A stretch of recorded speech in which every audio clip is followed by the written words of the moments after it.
Rangers last night. That lessens the sting of a 7-4 Ranger loss. That's the loss that snapped what was a really good time, that 11-game win streak. But all good things must end, and they did last night. C.J. Wilson now to the mound and taking on a Houston team feeling better about itself. They have been able to rise to 29-45 with 3 straight wins, including the one here a night ago. We'll check their starting lineup for you, brought to you by Southwest Airlines. Michael Bourne has got the day off, and Jason Bourgeois, former Ranger farmhand, will go first. Jeff Keppinger and Lance Berkman follow. Former Ranger Carlos Lee, Arlington native Hunter Pence, and Jason Michaels, Chris Johnson. One of their best prospects, maybe their best prospect overall, Jason Castro is the catcher. Osvaldo Navarro is a short stop for Houston. That is the Southwest Airlines starting lineup.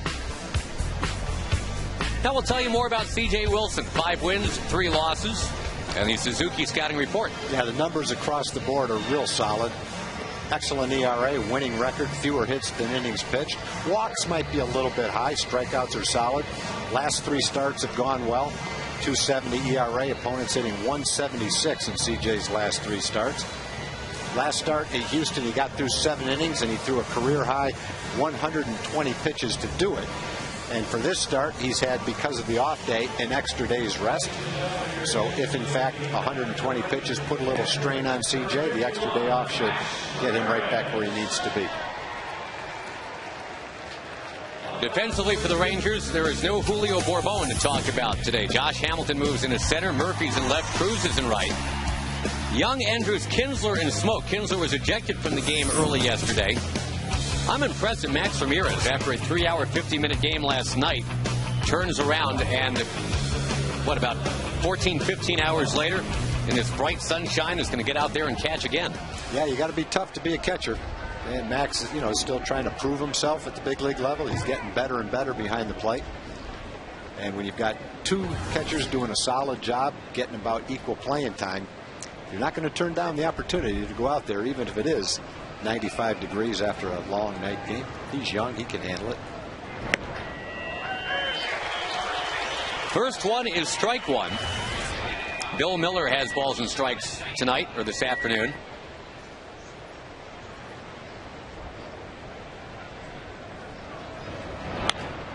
That ball lifted into shallow left center field. And the guy with speed is on right away. And the last time C.J. pitched against a National League opponent in the daytime hours at this ballpark, it was a similar base hit from the Chicago Cubs that got the afternoon going. And before that first inning ended, there were 4 runs on the board. No baseballs hit hard, but just some bloops and bleeders and 2 strike hits. Going to make sure something like that doesn't happen again. Well, the Rangers had a game the other day against the Pirates that was kind of like that. They ended up with 4 runs in the first inning and really didn't hit a ball hard.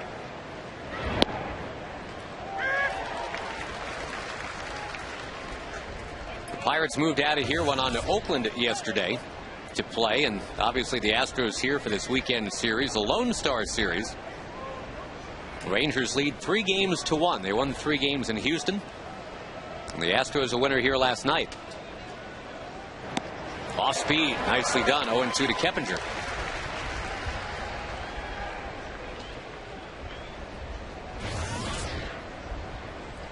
Last night it was Colby Lewis going to the mound at 7-4 against Brian Moeller, 0-4. But it was Moeller that prevailed.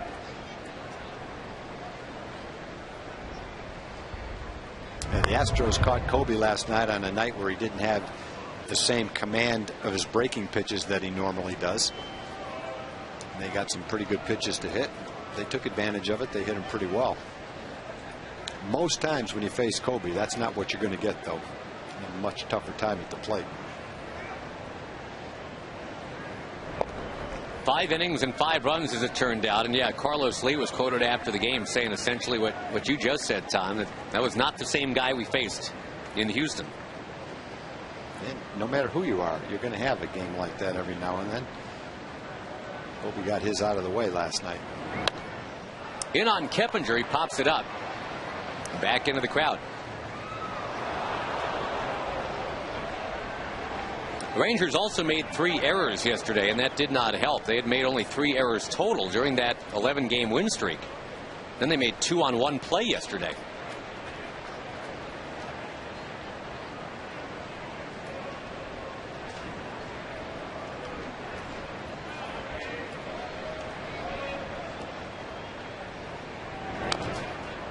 Nobody goes 162-0.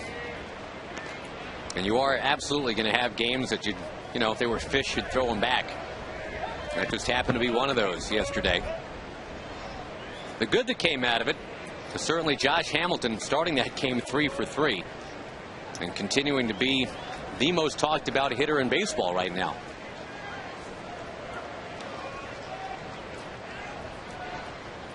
Well, when you're hitting right at almost 500 with almost 100 at bats, you just had a start that's unbelievable. Bourgeois was going, he's out anyway, and the wild throw, Smoke saves the day. 6-4-3 double play. Well, it's a tough double play to turn because Bourgeois was running on the play. Elvis was close enough to the bag where he threw it to Ian anyway, but Bourgeois had a pretty good chance to break up the double play.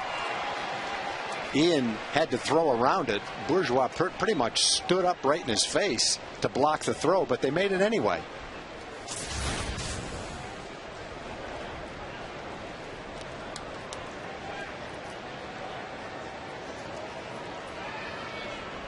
And those will come in handy for a pitcher today. 95 degrees out there and a sunny day. And a man on base racing with a double play. That's pretty much exactly what you're looking for out there. Get your team out of the sun and back into the dugout. Keep your pitch count down. And Wilson, as you mentioned, 120 pitches last time out against these Astros. I think if you look at CJ's season, you break it up into 3 different quadrants. Obviously, the first 7 starts, if you had to grade them, it's an A+. He was leading the league in ERA at that point. The next 4 just did not go well. That's probably a D if you got to grade it. But then the last 3, I would say probably about a B+, or even an A- with 20 innings and only 12 hits, 6 runs allowed. CJ's pitching Berkman carefully, but you know, in the first inning with nobody on, you don't want to pitch him carefully enough to walk him. He hasn't hit a home run right-handed. He does most of his damage left-handed. Berkman did have a long home run last night, but yep, left-handed against Chris Ray.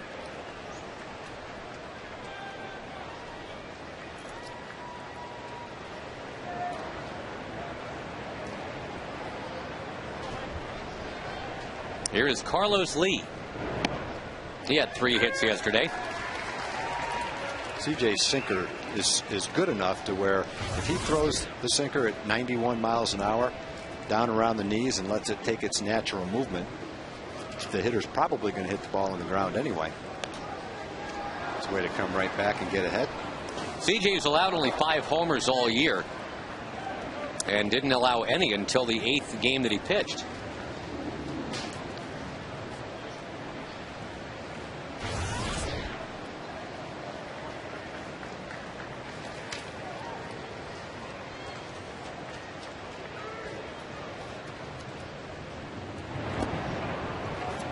The game yesterday, Tom, 11 runs, the 2 teams combined, 27 hits and 5 errors, 25 men left on base.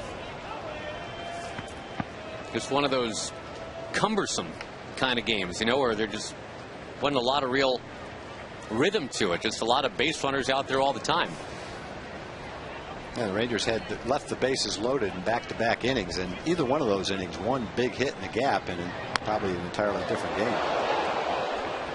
And while they've been getting huge hits the whole month of June, just didn't come last night. We talked about that in the pregame show, how well the Rangers have hit with men in scoring position, which is the reason they're 18-5 in June.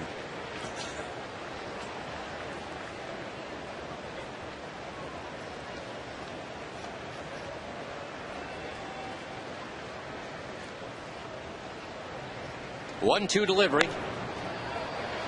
Into the crowd she goes off the bat of Carlos Lee.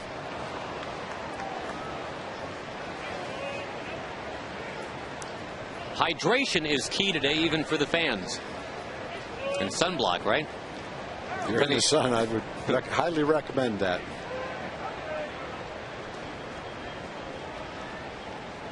.95 at game time. Expected high of 98 today. That ball poked right beyond Elvis Andrews. Another hit for Carlos Lee. He's a career .350 hitter in this ballpark now. Lee's a tough guy to walk, so he's going to be a pretty free swinger. He's swung at a pitch, it's almost on the ground. In fact, it would have bounced to the catcher if he didn't hit it. So he hits it right off the end of the bat and just loops that little base hit to center field. A couple of soft hits this inning. And again, reminiscent of what happened to CJ in that game against the Cubs, but up to him to keep this thing scoreless right here. The former Arlington High School star Hunter Pence at the plate, leading this Astros team with 11 home runs. That's a good pitch. Really couldn't do anything with it. Can Smoke go get it is the question. Yes, he can. The Astros strand a couple. Now the Rangers will bat against Josh Banks when we return.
The 27-year-old right-hander. Here's the Southwest Airlines batting order. Andrews, Young, and Kinsler. Guerrero and the just amazingly hot Josh Hamilton. 39 for his last 77. Cruz and Murphy, Smoke, and Ramirez. And a guy about to make his 19th big league start, but his first as an Astro, Josh Banks. The Suzuki Scouting Report. Pitching really well at AAA. That's in Round Rock for the Astros. A winning record, ERA under 3. Excellent AAA numbers. Good opponent's batting average. He's had a cup of coffee with Toronto and San Diego at the big league level. His last 4 minor league starts have gone really well. He's 3-1 with a 1.50 ERA in his last 4 minor league starts. 3 or fewer runs in 13 of his 15 minor league starts. You just threw out a time-honored baseball line right there. The old cup of coffee. Cup of coffee. Yep. Do other sports have cups of coffee? Cup of coffee? Yeah, technically they do. Maybe not as much as in baseball, where you have an extensive minor league system. But I imagine there's some football and basketball players who don't spend a whole season and just are up for a little bit of time. That's what it means, right? Just probably not as appropriate, though, in other sports as it is for baseball. Well, coffee is a leisurely thing to be engaging in, right? You just kind of have a cup of coffee and hang out, and I think baseball lends itself to that. Yeah, I don't know that other sports have situations like with Scott Feldman 4 or 5 years ago, where he was up and down to AAA almost 4 times or 5 times maybe in the course of a season. You don't see that very much, I don't think. He had his cup of coffee in the cup holder. He had a lot of cups all summer. Yeah, he had a lot of cups that year. Driving back and forth between Okie City and here. 3-1 to Andrews. Whoop, come on back, 3-2. The Rangers vented some frustration regarding the umpiring yesterday at various times during the game. Good pitch. Caught the inside corner. Sinker looks lower when the catcher catches it than where it goes by the plate. Towards the alley in right center. That ball carries. But gliding over is Bourgeois. You know, the interesting part about that called strike is he saw the exact same pitch on the 3-2 pitch. Sinker down and in, hit it well to right center field for now.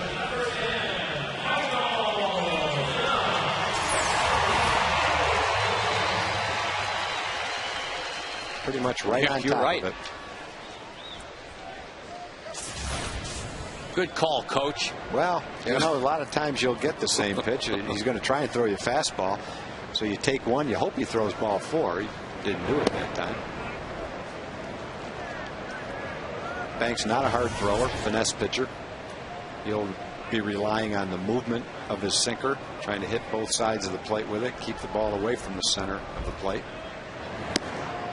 Slider on the corner. The Rangers AAA team did not face Banks this year. He made 15 starts at Round Rock, but none of them against anybody that really could give any helpful information regarding the Rangers. He sure did pitch well down there, though. 8-5, 2.9 ERA. 3 or fewer runs in 13 of those 15 games that he pitched.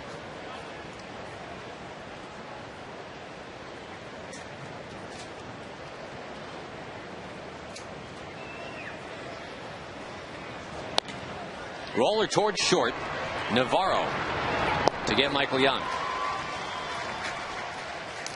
As we show you the Houston defense, they've changed it up a bit from yesterday. Not Bourne, but Bourgeois out there in center. Johnson, Navarro, Keppinger, and Berkman. And this catcher, young Jason Castro, caught 13 of those 15 Josh Banks starts at Round Rock this year. So there's some familiarity with the battery today. As we mentioned, Tag, that's probably their #1 prospect in the organization. Jason Castro getting into just his 5th big league game.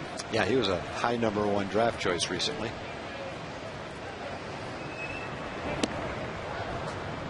Third baseman back again. Rangers have tried to take advantage of that over the last week. 3 or 4 times different players, but they haven't been able to get the bunt down. And there's been a number of bunts right back to the pitcher.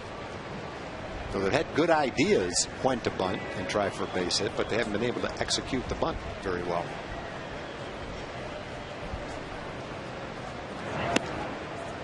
Now, Kinsler, who was ejected yesterday, basically for equipment throwing.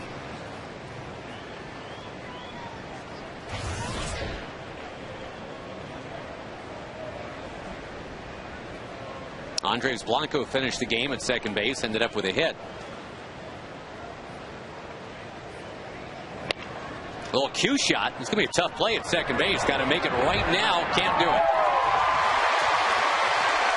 Kinsler beats it out. Keppinger just kind of got tied up trying to field the ball with some crazy English on it. Yeah, I think that's what happened. The ball had so much spin on it, it spun right out of his glove.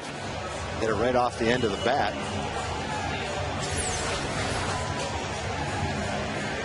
Keppinger had time to make the play, but when he went to field it, that ball just spun right out of his glove. Couldn't hang on to it. They're going to score that an error. I think he had time to make it. He tried to catch it one-handed and then flip it toward his other hand. I think if he had his other hand in the glove, a little closer to the glove, he might have been able to transfer it and make the play. In any event, it's a playable ball. Yep. And a chance for Vlad Guerrero now. He's second in the majors with 59 runs batted in. Having the Renaissance season, the Rangers were banking on him to have.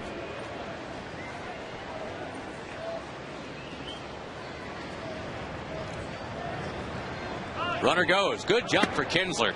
No throw. The pitch was tight to Vlad Guerrero. And Kinsler diving in. Ian last year, of course, had that 31 homer, 31 stolen base season. This year he's at 1/7.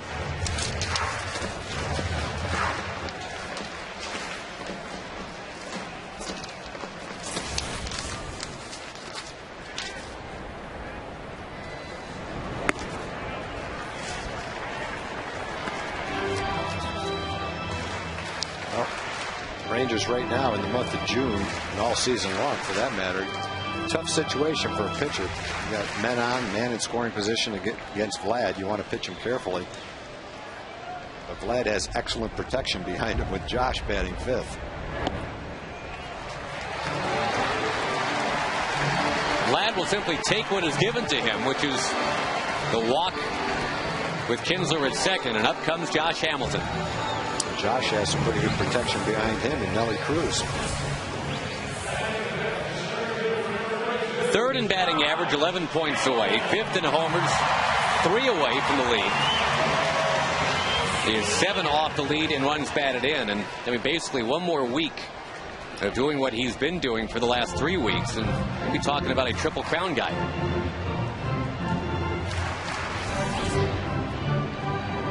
During that 19-game hitting streak, Josh's batting average has gone from 291, which was already fine, to 350.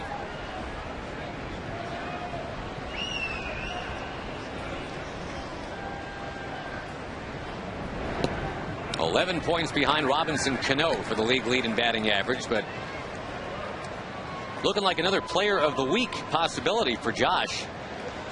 He's 14 for 20 this week. I don't know anybody else is better than that.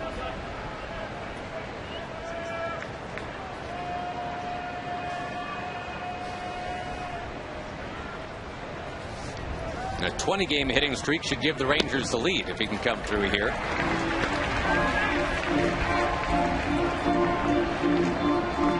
Josh, the best in the American League in a bunch of things now. One of them is batting average at home, even better than Vlad.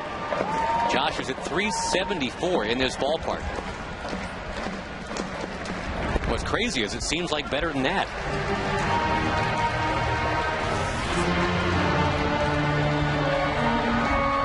.373 with runners in scoring position at second best. Nelson Cruz into yesterday was first, and Elvis was third. No, they want no part of Josh either. So if Nelly Cruz can get hot, he's going to be in a real fun place. If they don't want to pitch to Guerrero or Hamilton, they'll always be batting with at least a couple men on.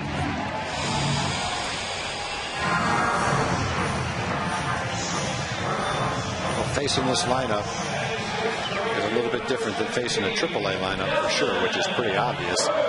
Right off the bat, you get 2 hot hitters in Guerrero and Hamilton with a man in scoring position. It's going to lead you to be pretty careful, but now you've pitched yourself into a major jam, and this is where the Rangers were several times last night and couldn't come up with a big hit. Maybe Nelly will come up with one right off the bat here, get the Rangers off to a good start. Off speed, strike one. Nelly's injuries were very unfortunate because both times he was hurt, they came at times where he was just on fire. Since he's come back, his timing's not what it was before the injury. He's trying to work back into that timing. A little over anxious with the bases loaded, swinging a couple of off-speed pitches to get behind in the count.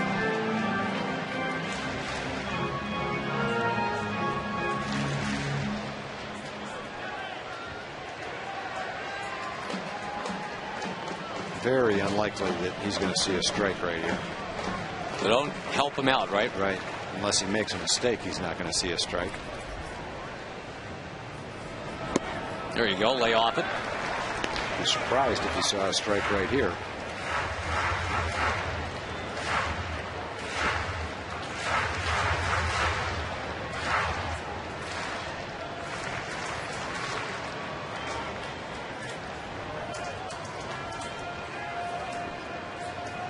Banks brings it. Cruz hits it sharply. It's juggled at third. Johnson recovers. And the Rangers leave him loaded. They got away with one there. High changeup, it looked like, that Nelly got on top of. No score at the end of one.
update for baseball. And we have Sarah in Community Corner with Victory Meadow Learning Center. Tell us a little bit about your organization, Sarah. Well, Victory Meadow Learning Center, we provide English classes for young children and also for their parents. And of course, we've got a lot of people in our community that need help getting ready for school, doing their jobs. And we have 2 locations in North Dallas and West Dallas. And one of our families is here with us. And all of the classes are free for residents in the community. We also have lots of volunteer opportunities if people want to come out and help. And you can visit us online at www.vmlc.org or give us a call. There you go. You see the information on the screen. Good to have you guys out here, and enjoy the rest of the game. Appreciate it. Thank you, Sarah. Thank you. All right, Josh. Let's go, Rangers! Thank you, Sarah. Thank you, Jim. A big crowd at the ballpark last night, better than 43,000. The Rangers won't have quite that today, having to play this day game today, getting out of the way of the national broadcast of the Yankees and the Dodgers tonight. That's Fox primetime tonight. So for the Rangers to televise today, the only option is to play a day game.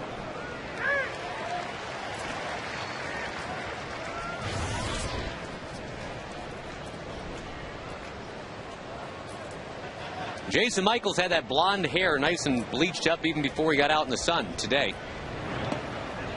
This is a bright, sunshiny Saturday afternoon here. We saw rain spitting down on us for probably about, what do you figure, Tag, about 6 of the 9 innings last night. Yeah, it looked a lot harder on TV than it was out here. It was kind of a slight drizzle. I don't think it affected play that much, although a couple of fielders slipped. Hunter Pence slipped in the outfield, but didn't take away from the play that much. Wasn't so much a rain as it was just kind of an annoyance. Yeah. You know? Yeah. No, I didn't see any umbrellas, and fans weren't scurrying for cover. It was an unusually cool night for this time of year. It was below 80 for most of the game, for a lot of the game.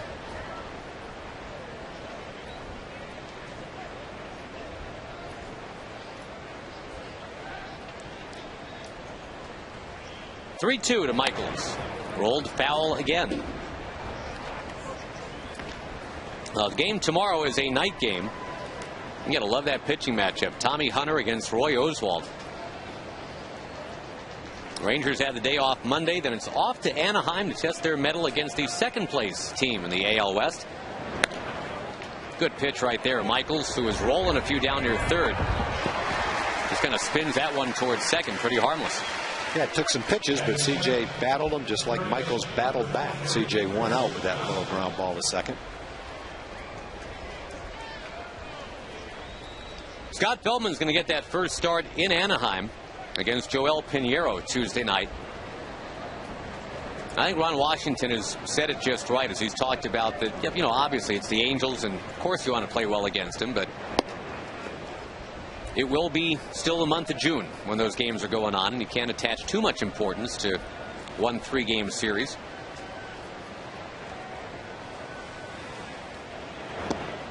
Well, the big thing is every time you play a West Division opponent and every time you play the Angels, it's a big game, but he's right, it's not the end of the world. Now those 4 Angel games to end the season here might be a different story.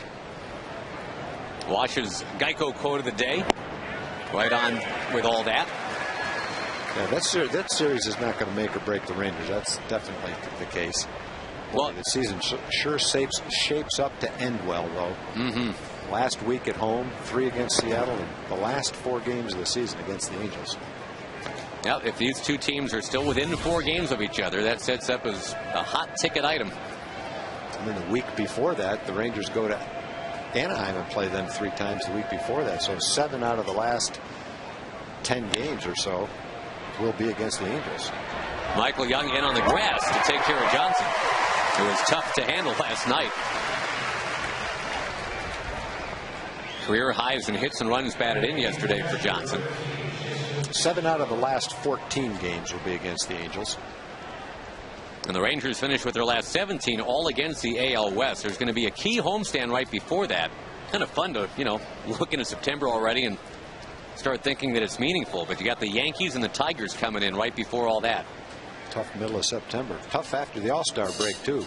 4 in Boston, 3 in Detroit. 2 tough places to play.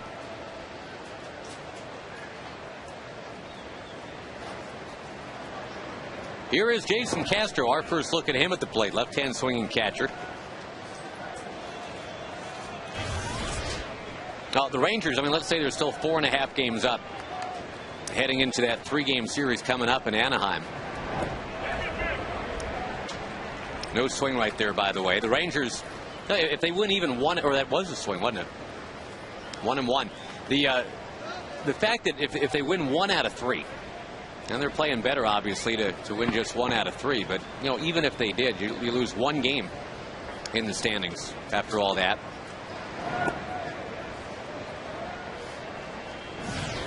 If you happen to go in there this hot and somehow sweep the Angels, going to knock them 7.5 out would be pretty clutch. But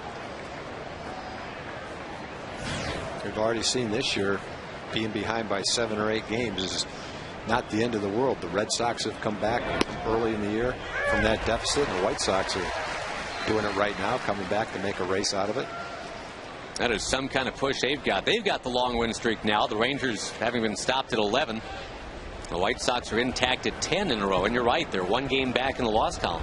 Yeah, 1 month can completely turn your season around. The Rangers were playing pretty solid baseball through the end of May. Boy, an 18-5 June do wonders for the 1-loss record and your place in the standings. If you believe in your team, you've got a good team, you just feel like you're 1 winning streak away from being right where you want to be. Strike 3 taken by Castro. Nicely done by C.J. Wilson again. No score, bottom 2 coming up.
For these 3 games coming up, but for the All-Star game next month, you can help get the Rangers there.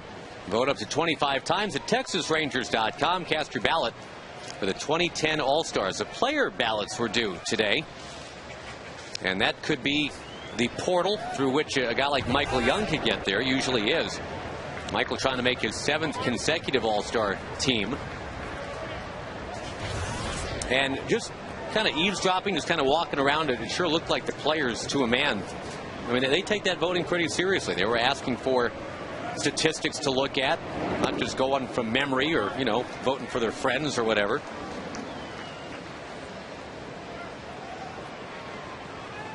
You are allowed to vote for teammates.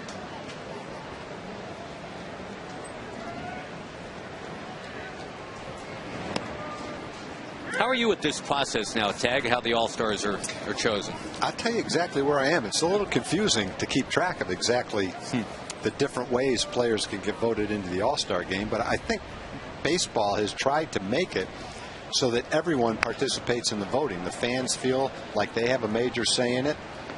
The manager of the team has some say in it. The league, of course, supervises it all. But it makes sense for the players to have a say, too. So if the players want a say, then it makes sense that they would take their vote seriously and make it a meaningful vote. And it sounds from what you say like that's what the players are doing. Murphy into right center field. That takes off to the alley. That's a triple. It sure looks that way. Murphy, oh, no, he's going to pull up. Well, with nobody out, you don't want to take a chance. Later on in the game, different situation. Maybe you go for 3. Nobody out. That's when you probably would play it a little safe. Against his hometown team, the Houston Astros. And, you know, Murphy is the kind of guy tag that may never get voted to an All-Star game. But year in, year out, he's going to put up the numbers. Just a solid complementary player. Well, David is the kind of player that can play for any team, because any team needs that kind of player. The guy who understands his role on the team, yet when the opportunity presents itself, has the talent to be an everyday player. I think just because David on this team is a 4th outfielder who plays when the opportunity arises, that doesn't mean that's exactly what he is. I think he's capable of being an everyday player. And when he gets the chance to do that, he shows the reason why. It's just the Rangers have 3 excellent outfielders and an excellent DH. That's his role on this team. But on a different team, and sometimes on the Rangers, depending on if guys are hurt or not, does an excellent job as a regular player. Can play all 3 outfield positions.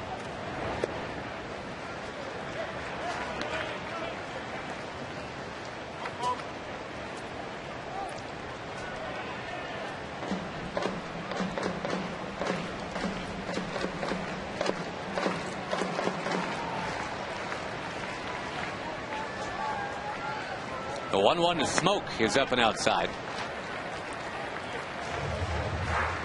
Now, regarding the All-Star game, it's pretty incredible. The AL hasn't lost since 1996. There was that one unsightly tie in Milwaukee, and that led to the change to make the winner of the All-Star game determine home field advantage for the World Series and all that.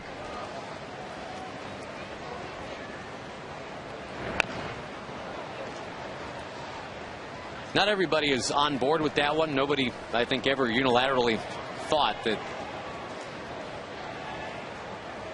that would be the cure-all for anything All-Star game related, but it definitely puts that want to win in there for sure. I think they should give each player of the winning team $10 million and the other team nothing. Well, that would be like, remember the old XFL when they tried that? You know, you just had to race out for possession of that football to figure out who owned it first. Yeah. Yeah, then it's really personal at that point. But, you know, I guess the downside of that, what we're talking about in terms of the All-Star game deciding World Series home field advantage, it might come down to a guy who's on a team that's 40 games under 500 and swinging the entire fate of the World Series with his bat. Upstairs to Smoke, 3-2. Of course, Michael Young has had the game-winning RBI in a couple of All-Star games and had the American League needed a 7th game at home to beat the National League. That would have been talked about, but strangely, it's never really come to that.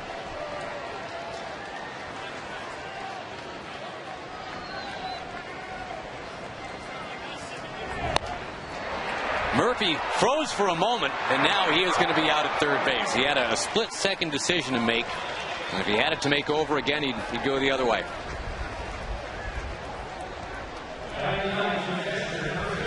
.65 fielder's choice, allowing Smoke to reach. And generally, if the ball's hit behind you, you can make it to third base. While this ball's hit behind David, he had to pause because it was in the air for a while, and that pause kind of left him in no man's land. Might not have been able to get back to second from where he was, and he definitely couldn't get to third. Now, from Justin's standpoint, With 2 strikes, it's a little bit different situation. You're trying to put the ball in play. Ideally, in that at bat, you'd like to pull the ball, try to get Murphy to third base. But with 2 strikes, especially a young hitter, you've got to concentrate on putting the ball in play, maybe sacrificing trying to pull the ball to move the runner.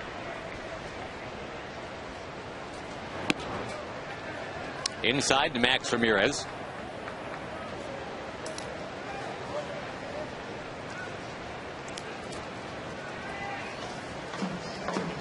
This could be one of those years, Tom, that the Rangers have more worthy candidates and are going to be able to go to the All-Star game. And look up and down this 1 through 9 lineup, and there's a lot of guys that jump out at you that deserve to go. And then you start to think about the pitchers. I don't know how Neftali Feliz can't go. He's leading the league in saves. And you brought up the other day, if you're serious about having a middle reliever, and especially since the game's in Anaheim, how about Darren Oliver? Absolutely. Absolutely. Over the last recent memory anyway, there have been middle relievers and setup men. If winning the All-Star game is important, and they've made it important, then a manager ought to have the best roster that he can have. And you don't want to bring starting pitchers in to be the setup men. So why not have the best setup men to be the guys that do it? And, right now, Darren is one of the best setup men. We've seen Jeff Zimmerman make an All-Star team as a setup guy. I think that's important. Maybe even have a lefty and righty setup man. That is kind of weird because you're picking, a first baseman, a second baseman, a shortstop, a third baseman, not just infield. You pick specific guys that are used to doing specific roles. But somehow, well, you're a pitcher and you're going either as a starter or a reliever. But you can break it down further than that, like you say. And I think that type of a position deserves to make the All-Star team. You could easily just pick closers, and a couple of them will be the closer and a couple of them will be the setup men. But I think if you're trying to be representative of the league and all the positions, that the setup guy deserves to have a chance to go to the All-Star break. It's not his fault that he's the setup man. He could very well be the closer. In '99, when Jeff Zimmerman went, he actually did set up for a John Wetland save in that game. So the Rangers were very well represented. Sure. When they went to the playoffs that year, it was Zimmerman in the 8th, Wetland in the 9th, and that's what happened in the All-Star game too. Yeah, you could almost make a case that a super utility player, not pitcher, should have a chance to make the All-Star team. A guy that can play a number of positions. A Tony Phillips kind of guy, for instance, that the manager could save for late in the game to use at almost any position he wanted. Doesn't have a regular position, might be slighted in the voting, but is a valuable enough player, having a good enough season to be an All-Star. A DUG, designated utility guy? Yeah. Smoke goes, and there is ball 4 to Max Ramirez. Well, Max with a walk yesterday with the bases loaded to knock in a run. Also a sac fly against Brad Mills' team.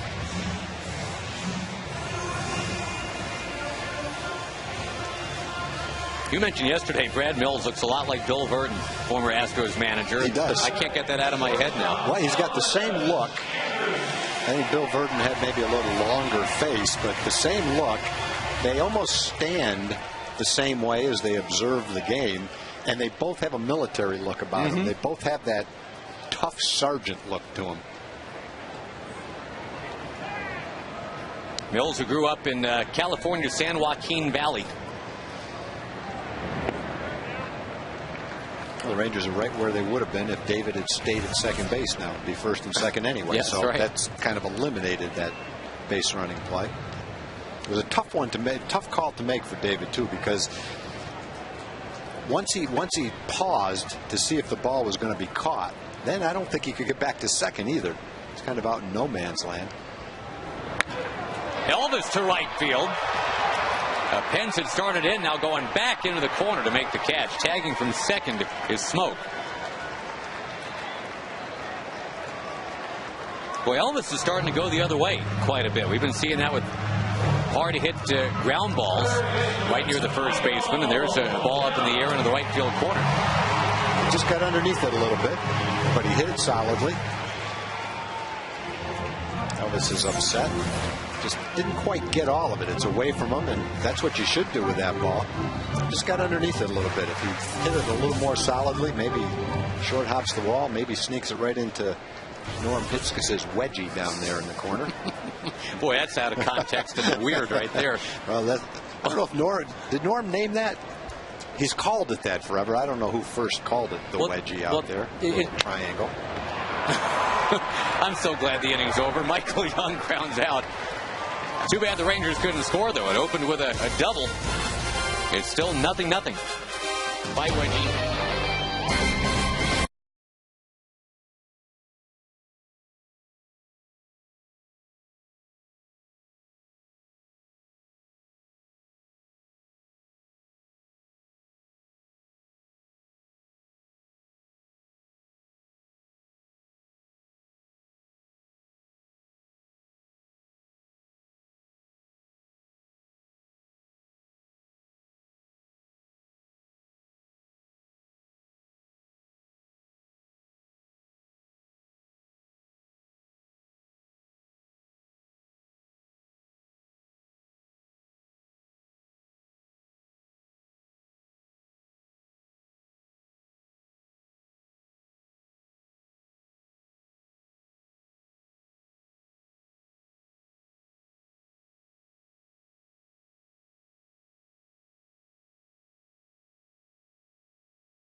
And by AT&T. See what's new from AT&T. Go to att.com for details.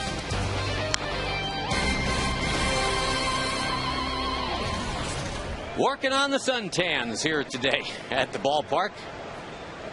We were just talking about that right field corner area that triangulates down there. And former Ranger broadcaster, the current ticket host, the great Norm Hitzkes, occasionally goes and takes some people to sit down there. And he's called it the wedge. That somehow morphed into the wedgie. And then Norm's wedgie.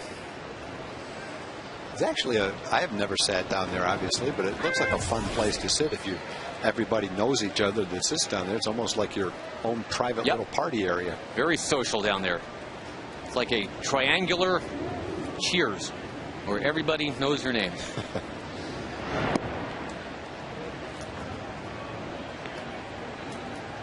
Oswaldo Navarro, one of the many promoted from AAA about 5-6 days ago. He was batting .298 down there, but with a .400 on base percentage. And we'll get a chance to play now that Tommy Manzella is hurt. Manzella, the highly regarded defensive shortstop, was just starting to hit a little bit, and then he broke a finger.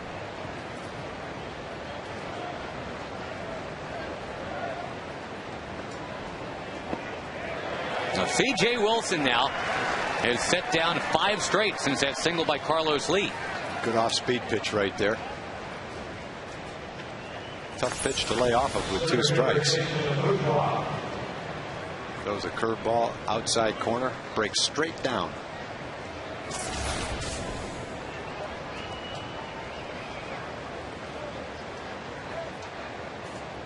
CJ has gone 6 or more innings in 11 of his 14 starts.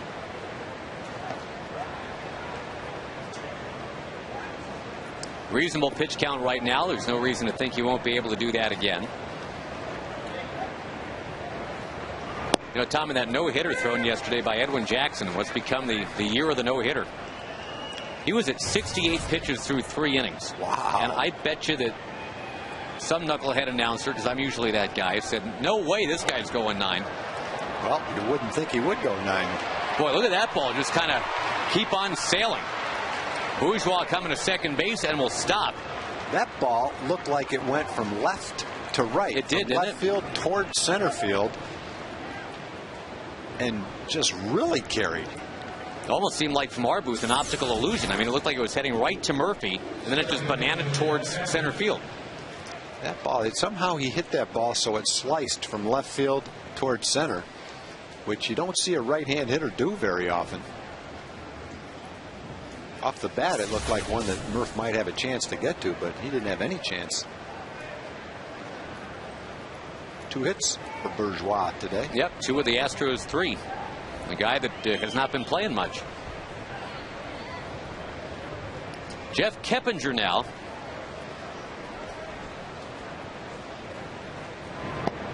Anyway, back to that no-hitter, Tom. The 4th no-hitter of the year already. And Edwin Jackson doing it to his former team, the Tampa Bay Rays.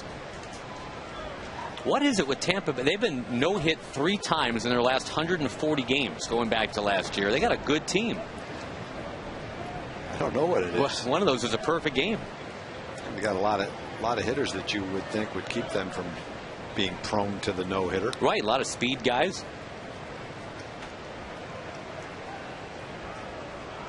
One of those unusual things that's hard to explain. This is the best sport for that, I think, the you never know thing. We saw that yesterday. Colby Lewis, last time against the Astros, a 2-hitter, beat him up. He came in 7-4. He was matched up against Brian Moeller, 0-4. The Rangers had won 11 straight. They're at home. And it just didn't happen because, in the words of Joaquin Andujar, you never know. Well, you're right. I don't think that happens in other sports.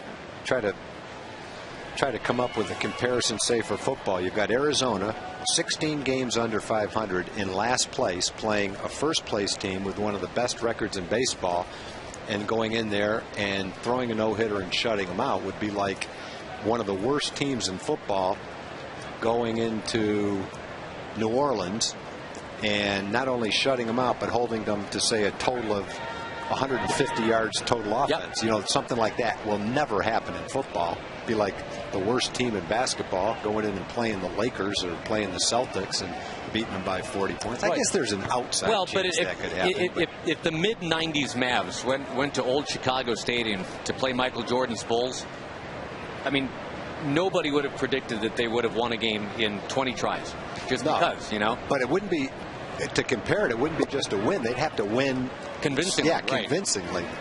And the other thing I think in baseball, too, Tim Kirchin wrote about this in his book, how this is the one sport where the last player on the bench a lot of times can be the hero. That never happens. Those guys don't even see the game. No, I mean, basketball, Game 7 of the NBA Finals, the last guy on the bench is not going to be shooting the do-or-die jump shot. It will never happen.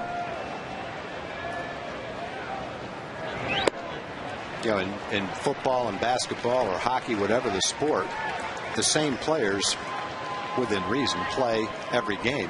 Baseball is so much different because the pitcher changes every game. Yeah. And the pitcher changing just changes the whole complexion of the game. That's not the same. It'd be like having a different quarterback every game or different point guard every game. And to the point of that last player on the bench, look at Jeff Blum. Off the bench to win a game of the 05 World Series. He was literally the last player used. Yeah, the World Series and playoffs are littered with those kind of guys. Jim Leyritz had a big hit. Ed Sprague had a big hit. Cabrera, right, in the Braves Pirates NLCS in '91. Runner going second and third with a good jump. Max Ramirez fires, and it is too late. It'll be first and third, 1 out now. Jason Bourgeois making himself known here. One-time Rangers draft pick. Having a strong series. Well, when you're a player like Jason, that's one of your strengths. That's what you have to show the manager you can do when you get your chance to play. Get on base, steal a base, be versatile. The more you do that, the more time you earn, more playing time you earn.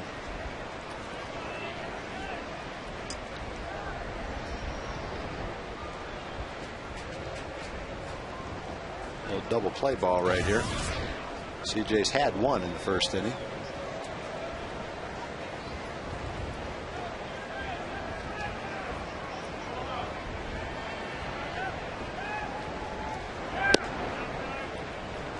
Berkman, as you said earlier, Tom, a guy that right-handed. This doesn't scare you as much as when he bats left-handed. Hopefully CJ can go after him here. Berkman doesn't hit with power right-handed. His average is not quite as high right-handed this year. Doesn't strike out much right-handed. He strikes out more left-handed than he does right-handed, but he doesn't hit with power right-handed. Just looking at this season.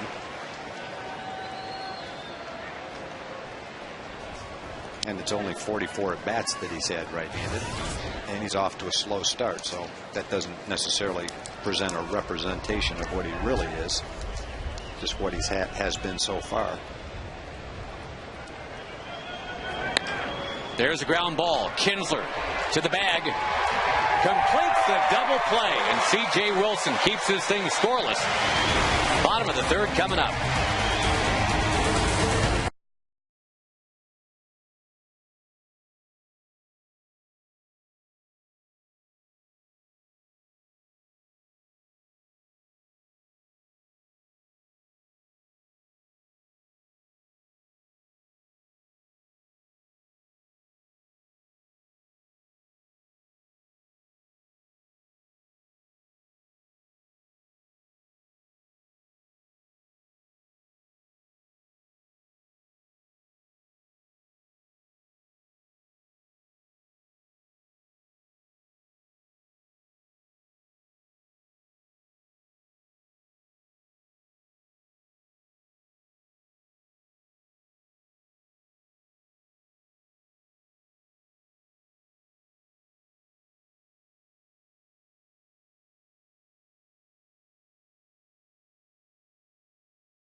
The ball around yesterday, played a 7-4 game. The Astros won it and stopped the Rangers' 11-game win streak.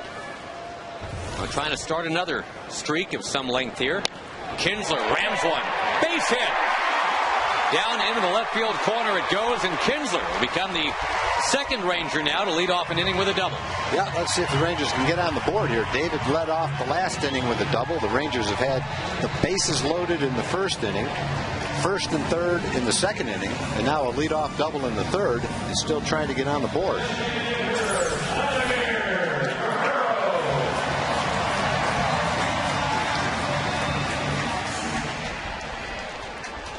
Kinsler had a stretch of 4 straight games with exactly 2 hits before he got ejected yesterday.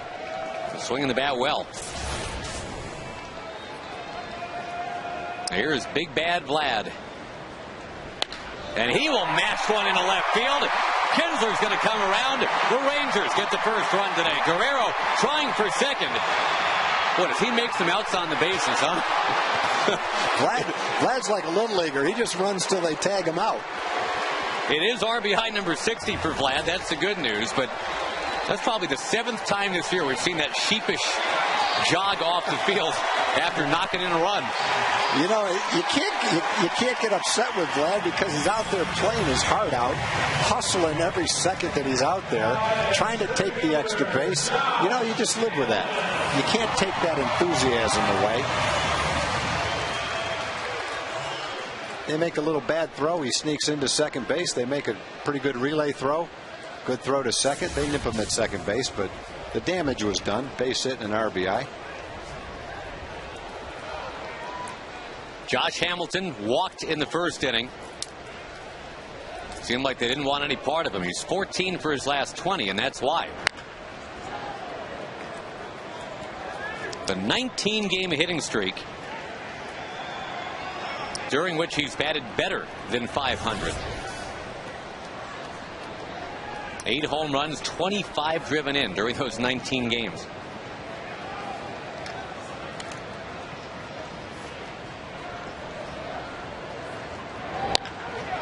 In the air, center field, Bourgeois will jog over a few steps and put it away. So there's an 0 for 1 for Josh.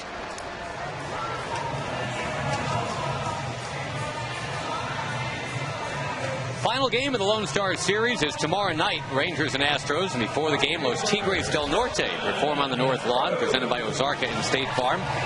Part of Viva Los Rangers night tomorrow. TexasRangers.com or 972 Rangers. 2 ways to get your tickets.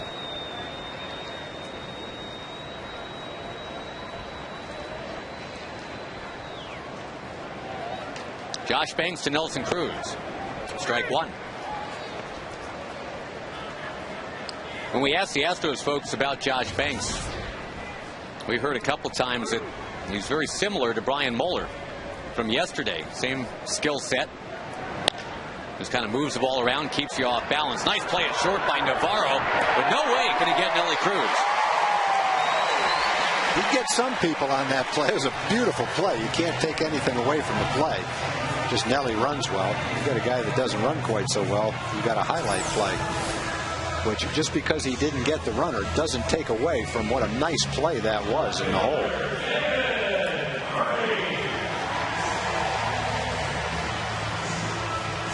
He's just at the mercy of the speed of the runner on that play. Can't do anything better than that. Nice play.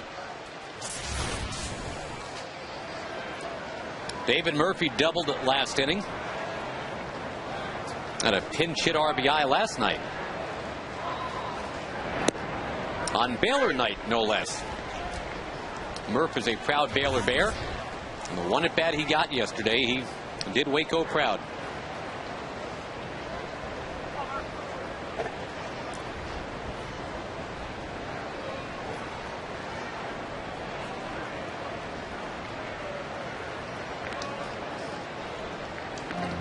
Tom, we were talking just a little while ago about the no-hitter yesterday from Edwin Jackson. 149 pitches total. Most ever in a no-hitter. And what a place for A.J. Hinch, their manager, to be in. When it got to about 130 pitches and you're trying to protect your investment, I'm sure, Edwin Jackson needs to still have an arm.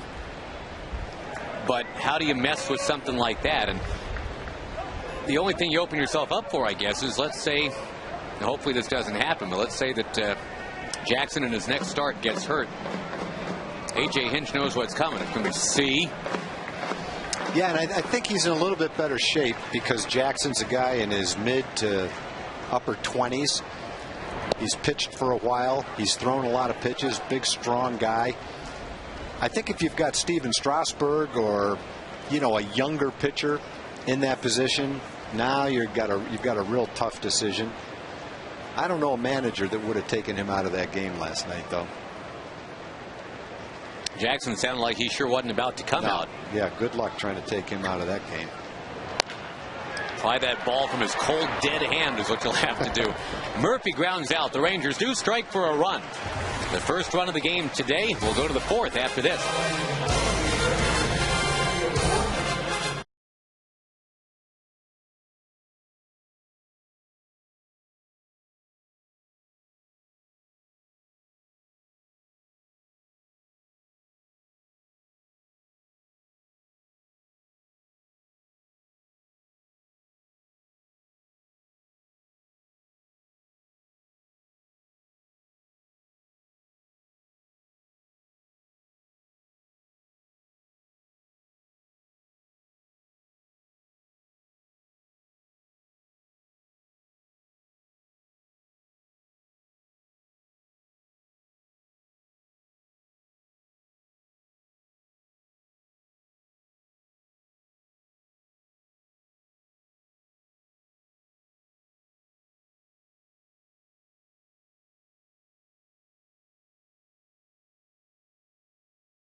To Youth League Baseball, go to ChevyTexasBaseball.com.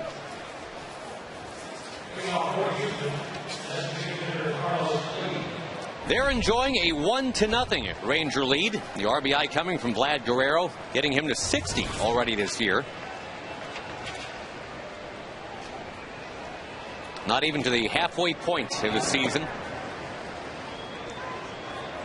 I know you hate the whole projection game tag. Well, the deeper you get into the season, the more they have some. The more it's relevant? Yeah, it's tough after the first week of the season, but midway through the season, it's kind of a valid thing. For what it's worth, not only is Vlad Guerrero having a bounce-back season, he is now on pace to tie for his best-ever RBI season, and that was in Montreal in 1999.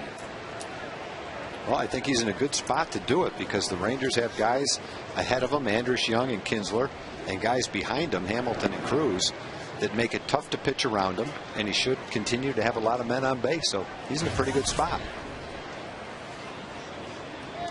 He plays in the ballpark that has been most conducive to his fine hitting. A lot of things in play. Gets to DH. Now not to worry about running around out there. There's a strike to Lee. And as we've said before, it just must kill the Angels when they look over here and see, Guerrero's doing that and Oliver's doing that. The two guys we had for a while. CJ finally up here 1-0. Responds by walking Carlos Lee to start the fourth inning. A double play in order, of course. Hunter Pence, contact hitter, might be induced to do that.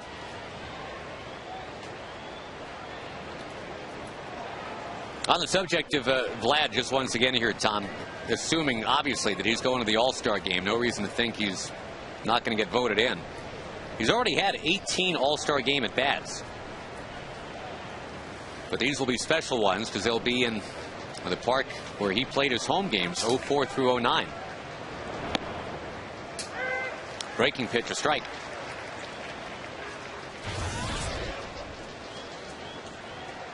Vlad had a homer in the Pittsburgh All-Star game, the one where Michael Young was the MVP. And that game-winning two-out triple.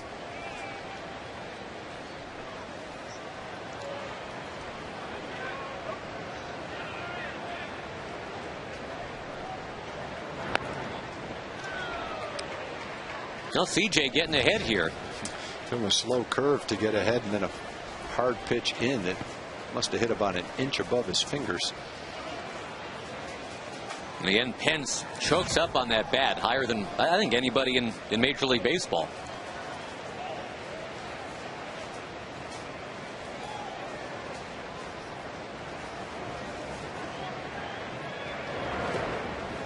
Good job by Max. CJ's not easy to catch because he throws a lot of balls in the dirt.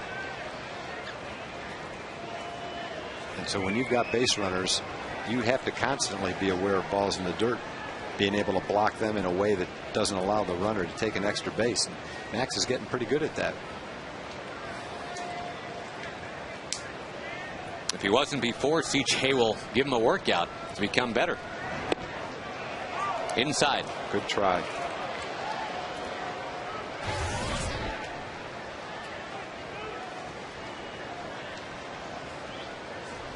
I mentioned the Angels lost yesterday, a little bit after the Rangers lost.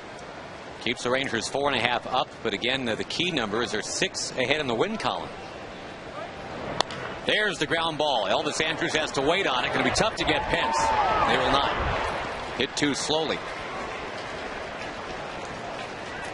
But the first out of the inning, and we go to Jim Knox. All right, thanks, Josh. After the game, the big post-game concert is Reckless Kelly, and with us now, lead singer Willie Braun. First off, turn around. What do we have here? We got Josh Frazier's jersey on, the Rangers bullpen catcher. How come Josh's jersey? Well, he's a good buddy of ours. We've known him for quite a few years, and I forgot to bring mine.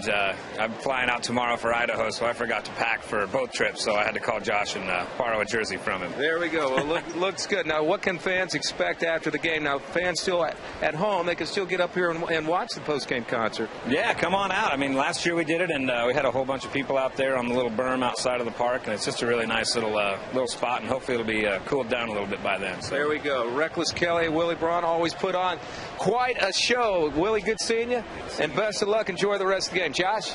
They were great on the anthem. Thank you, Jim. Give Josh Frazier some love. Josh is a big musician. He absolutely loves playing his guitar and meeting musicians, and he's such a personable guy. A lot of the musicians are happy to have an in to baseball, and Josh is kind of that go-between.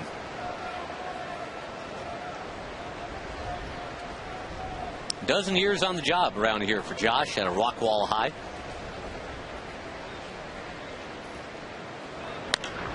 High drive, Jason Michaels.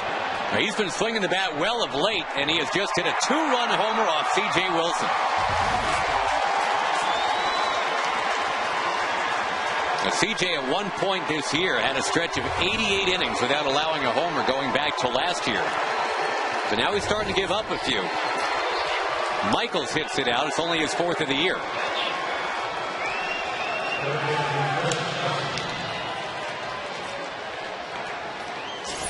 Leadoff walk essentially comes around to score, and CJ's trying to throw that, trying to throw a cutter in. Instead, it doesn't cut and it doesn't get in. It stays right in the middle of the plate and becomes a pretty good pitch to hit. And the former Philadelphia Philly, Jason Michaels, played a little bit in Cleveland as well. Estimated distance on the Michaels home run, 417 feet. Oh, the 417-footer, so not much of a doubt. His career high was a 10-homer season for the Phillies in 04. Had a few years of more than that in the minors, but in the majors, that's the best he's done.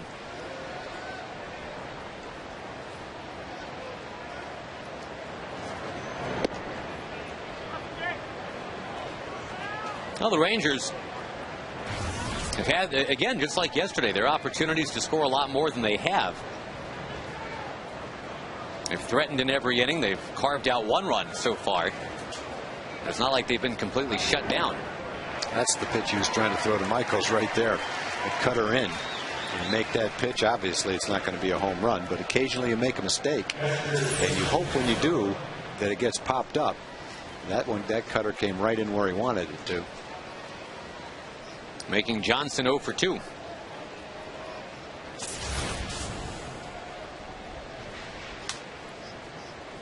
Now the former Stanford Cardinals star, Jason Castro.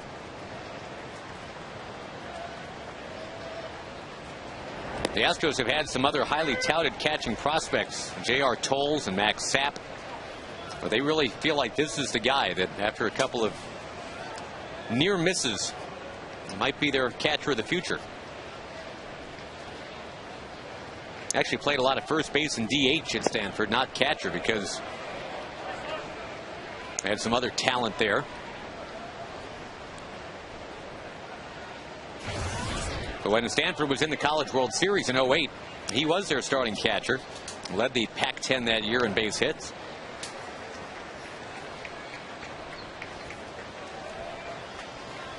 The Astros don't have nearly the farm system that the Rangers do. That's just, I mean, that's not bragging. That's just being honest. That's something that the Astros really, and they know this, they have to invest in that and get better.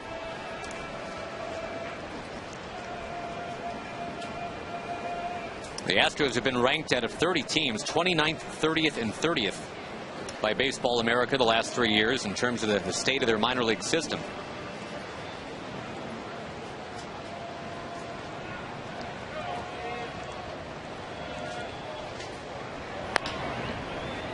Towards third and gobbled up.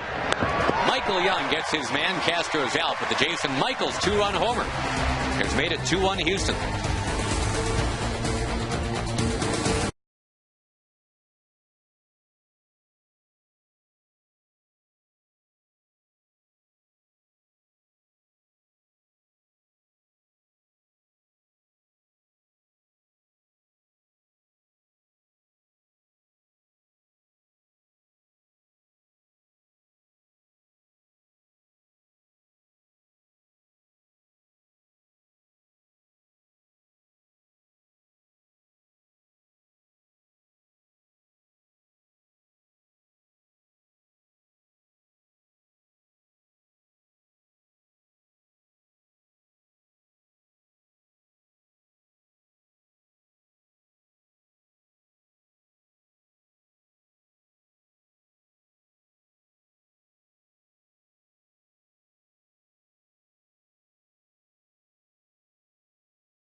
Rangers now trailing 2-1.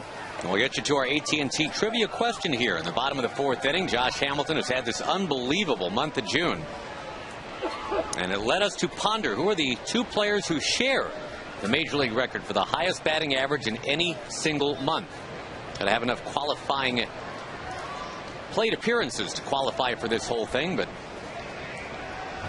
we'll get to the answer soon enough. Josh is, well, he's got a shot in a few more days here in June.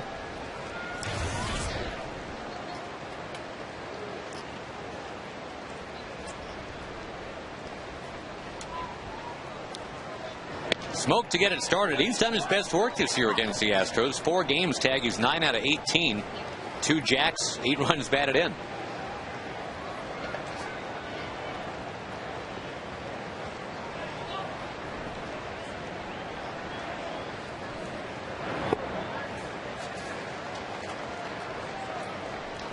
We probably say this too much, but for the newly indoctrinated Ranger fan, you're watching what Justin Smoke does so well right here. He just refuses to swing if it's not something that he loves. He leads Major League rookies in walks. Remember, he was not even here the first 3 weeks of the season.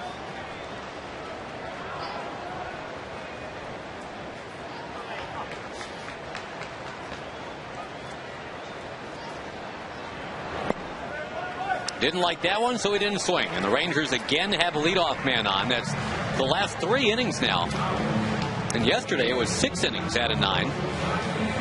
Adding to the frustration of not winning that game. Well, one thing the Rangers have done in June is they've had big innings. They've had hits with men in scoring position.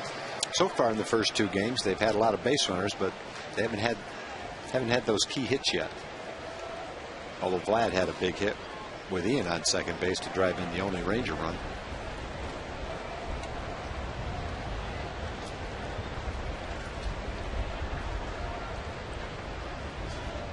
Runner going. And Max Ramirez attacking that one in the right center field. It jumps. And it bounces up against the wall. Justin Smoke rumbling around third. Coming to the plate. We're tied at 2. That's a pretty good hit and run right there.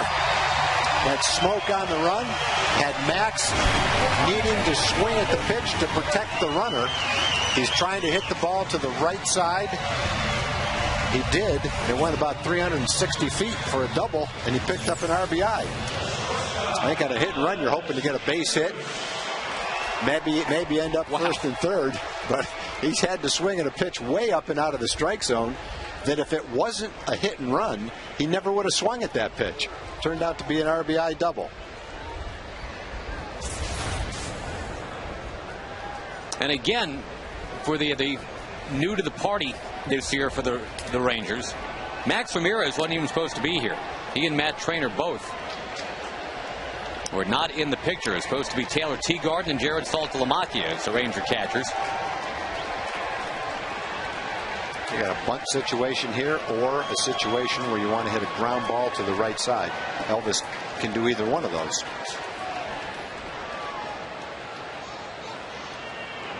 He leads the American League with 10 sacrifices.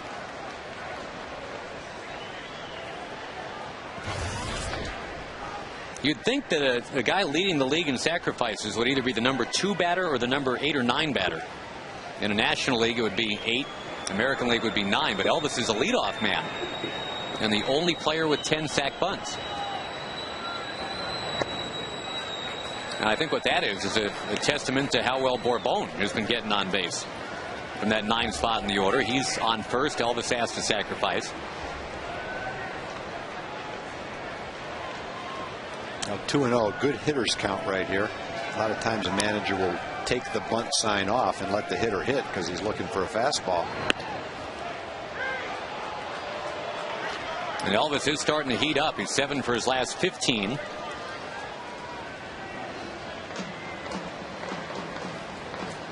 Whether it's just circumstantial or he's trying to do it, I'm not really sure, but he's taken that Michael Young kind of approach this last week. Everything towards right field. This time towards the left side. Yep, that's not what you wanted in that at bat. Normally what you wouldn't get from Elvis, a ground ball to the left side. You want a ground ball to the right side to move that runner to third.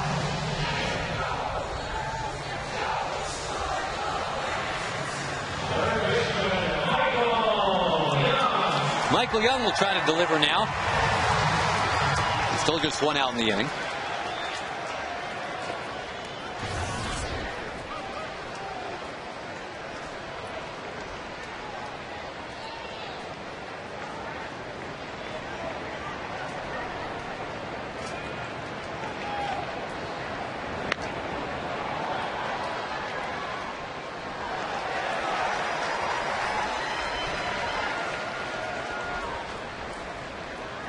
Well, the Rangers having won 14 of 16 and 39 of 59. Again, had that 4.5 game lead coming into action today. The Angels playing the Rockies. That is tonight. Now Joe Saunders on the mound for the Halos at 5 and 8.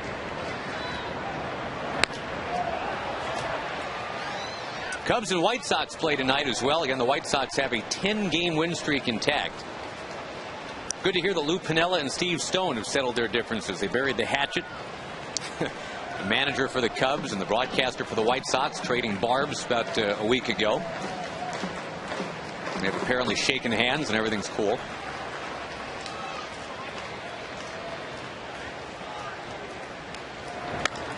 The right field approach working for Michael Young. Ramirez goes to third. Kinsler comes up, runners at the corners. Max had held up to see if the ball would be caught.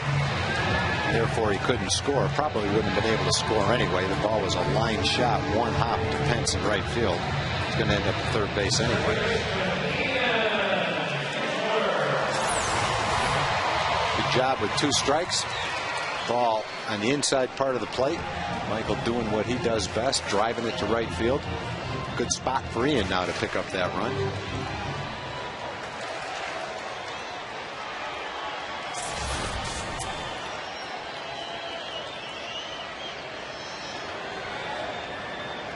And Ian really has been swinging well the last couple weeks.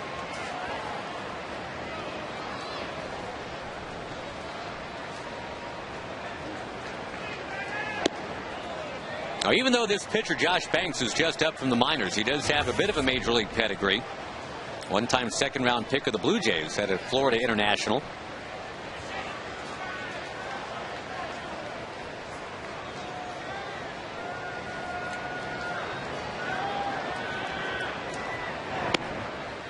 Down and in again with Vlad Guerrero waiting on deck.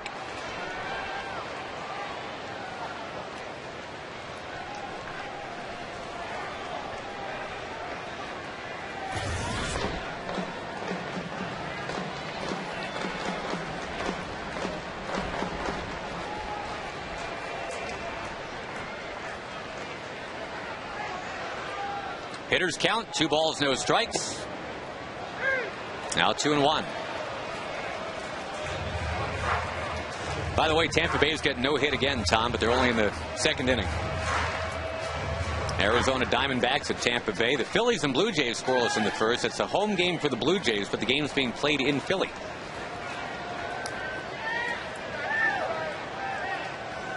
The Blue Jays were displaced when it was realized that because of the big global economic summit up in Toronto, that there would not be hotel space, there would not be ways to get people in and out of that quadrant around the ballpark because everything would be cordoned off with all the security. They just moved the whole series. Kinsler rams it to left field. He hasn't homered in a while. Now he has! His first in 33 games. That comes at a big time. That's the big hit the Rangers have been looking for the last couple of days. That one swing of the bat that puts multiple runs on the board. Rangers have tied it up, moved men to first and third, and then Ian supplied the power, supplied the 3 runs.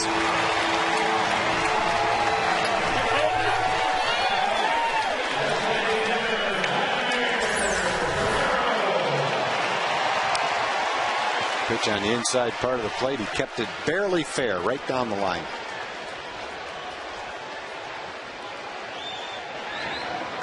The only other homer this year, he hit against Jared Weaver back in the middle of May. Ian had only one homer in his last 58 games going back to a year ago. Maybe that'll be the one that gets him going again. Well, I think Ian just keeps the same approach. Not trying to hit home runs, getting on base. You got great guys behind him to drive him in. His on-base percentage is about 38%, which is solid. He's scoring a lot of runs. The home runs will take care of themselves. And if he doesn't hit 30 this year, that's okay. Yep. Get on base, and that's one thing that's going to make the lineup click, is for Ian's spot in the lineup to get on base with his speed for the guys that hit behind him. And he's been doing a good job of that. He's got his average now well into the mid-280s. Home runs will take care of himself. He's got the kind of power to do that. Glad spun out of there. And yeah, you know, I think it's fair to say, Tom, because Ian was hearing so much criticism last year. You know, everybody was saying, oh, it looks like he's trying for home runs all the time. Well, okay, now he's not. Now he's trying to hit line drives. So you can't also say, well, where are the home runs? You can't really have it both ways. No, and you know, Ian said the other day, he was kind of frustrated. He said, you know, no matter what you do, people are going to find things about your game that they want you to do that you're not doing. So he's right. Unless you're winning the Triple Crown and you don't strike out, people can look at some part of your statistics that they don't think are up to par. But you look how you fit into the lineup and the job you're doing within the lineup and how's your team doing. And if you can answer those questions in a positive way, then you're having a good year. You can't answer those positively about Ian. Guerrero becomes a strikeout victim, the very first strikeout all day for Banks. Off of what you just said, I'm sitting here perusing the stats and trying to figure out something that Josh Hamilton is not doing. I'm not finding it yet. Yeah, that's a tough one. He's already got 99 hits. Working on the 19-game hitting streak right now. He's even got a sacrifice bunt this year. I mean, he's played an excellent left field.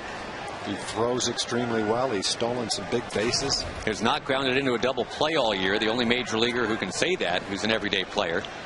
His only pinch hit appearance got a hit. And did you see what's hanging over his locker? No. Well, you know how we sometimes watch those hunting shows on the airplane?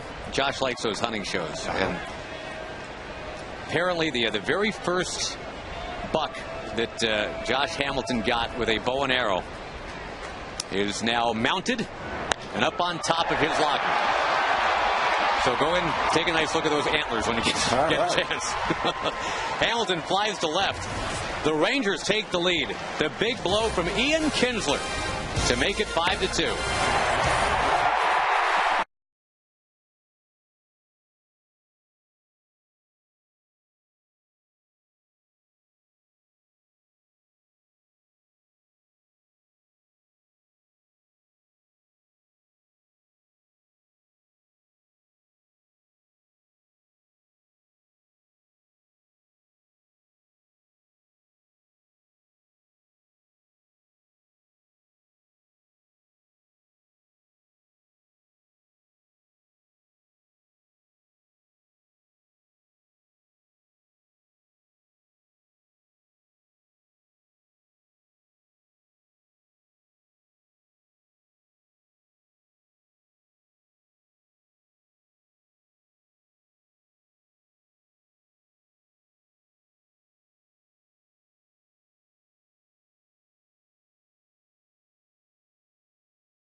That trivia question that we asked you just a little while ago, brought to you by AT&T.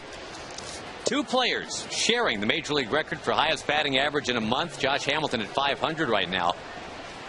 Got to get to 528. Stan the Man and Larry Walker. One in 1958, one in 1998. And Hamilton will have to push a little further here to get a share of that. Show you the 4 leaderboard. And there's Musial, there's Walker. Jim Rice had a September to remember in '85. Todd Helton, Hank Aaron. Those who have hit above 500 in a month. 1-1 the count to Navarro, by the way. Pudge had that year for the Tigers in '04. That was so strong. The June of '04, that was a 500 hitting month. Actually 501, I believe, or 502, something like that. Oh, Eric Josephson tells me it was exactly 500. So there. So with a 5-2 lead now, C.J. Wilson trying to, I guess, pitch off of that and make sure he can just take care of some business. We're going to talk to Steve Busby this inning about how C.J. has looked so far. In fact, we can do it right now. Steve Busby will be joining the set on Rangers Live when the game is done. And, well, C.J., I'm looking at the scorecard here, Buzz, and it's kind of tough to get a real read of what we're looking at here. That walk to Carlos Lee last inning came back to hurt him.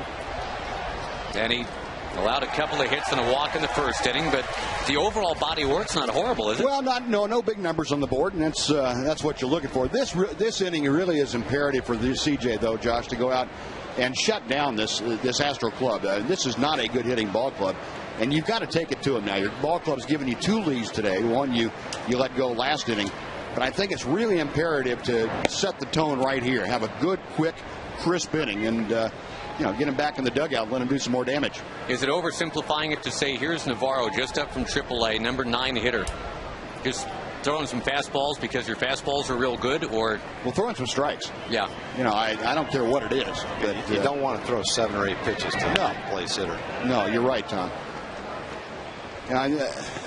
You've really got to go out and step on the gas in this inning. If you're CJ and any pitcher, for that matter, your ball club stick you to a couple leads, go out and take it right to them. If you get beat, if they start swinging the bats and beat you, fine. It's not fun, but okay. But they haven't exactly beaten him around today unless he gave him a chance to get up off the mat. I was talking earlier, Buzz, about CJ's season, and it's just been kind of weird because he started with those 7 quality starts, and I threw out, if you wanted to grade it, it would be an A or an A+ to start the year. Then he had 4 that were just kind of lousy, somewhere in the D range if he had to grade it. But recently, so much better than that. When you only give up 12 hits in 20 innings, there's not a lot you can complain about. No, you're right. You're right. And it's there. The talent obviously is there. And it's a matter of CJ getting comfortable with what he is as a starter. And also, you got to remember the teams are getting more and more of an idea of what you're trying to do as a starter. So they're making some adjustments even before you take the hill. They have a better idea of what to expect. This isn't the CJ they saw in the 8th and 9th innings before. And Buzz, when you were pitching, did you like facing the same team in back-to-back starts?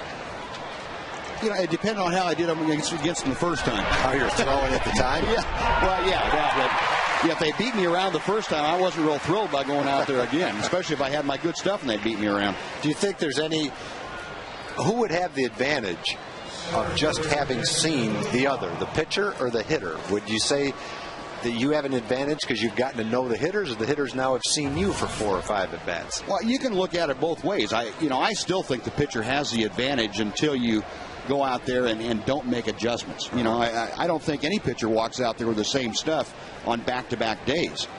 So you have to make some kinds of adjustments, whether it be velocity, movement, location, a particular pitch. So the hitter's still got to figure that out as the game goes on. Right. Would you pitch to a hitter's weaknesses, or would you pitch to your strengths? I always tried to pitch to my strength unless it was a situation where the hitter's strength was paramount, dictated by the situation of the game. In other words, if a hitter was very good at going to right center field and you had a man on second base and he was the winning run or tying run, and you didn't want him to go that way, then I might go to a weakness, but it had to be my second pitch, not my third. Right. Bourgeois had a nice afternoon, but CJ able to hop ahead of him here 1-2. We're chatting with Steve Busby. You'll see him on the set of Rangers Live when the game is done. Did you wear any titanium necklaces when you were pitching? You know, I missed out on those. I guess when the guy gave them out that day in the clubhouse, I was absent or something. I don't know. Times have changed, huh? Yeah, well. That ball taking off a little bit, but no big deal. Let's put it this way. If they had them back then, we would both have probably been wearing them. I would think so. You know, just in case they work. You never know. Why take a chance? It was like me and doing crossword puzzles every game before I pitched. I don't know if they worked or not, but why take a chance? Yeah, you make your mind sharp for the game. He'd give me something as sharp as it could be. Anyway, that's right. Yeah. That was the sum total of my thinking prior to a game. Well, this would be the inning that you were just speaking of, Buzz. Now that it is 5-2 Rangers, and the CJ's job is to reward the offense with a shutdown top of the fifth. Got to go get Jeff Keppinger. Yeah, and make it quick here too. You don't want to go to 3-2 to Keppinger. You've got an opportunity to have a short pitch count in this inning and get these guys off the field. Keppinger had a 7 and an 11 pitch at bat yesterday. Well, CJ's had 3 straight starts where he's given up 2 earned runs. And if this holds true today, this will be 4. It's tough to argue with that. Especially when the 2 runs come just on one swing. The Jason Michaels home run.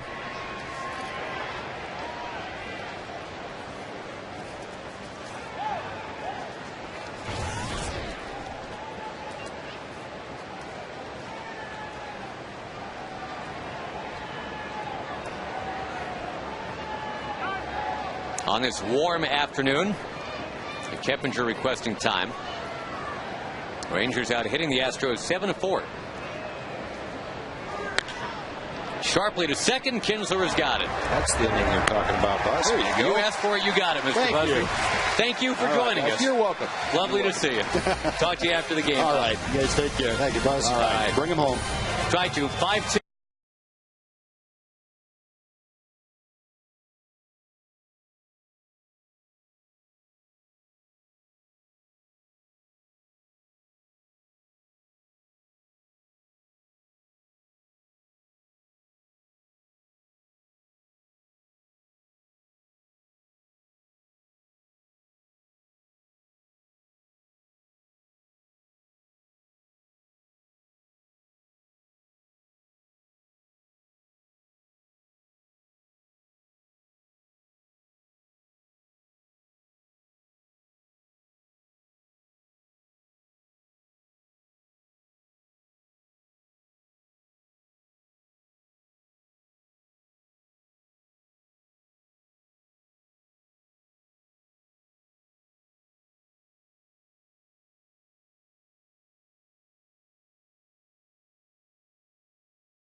Rangers lost by 3 yesterday. They're winning by 3 this afternoon. Nelson Cruz lacing one in the left.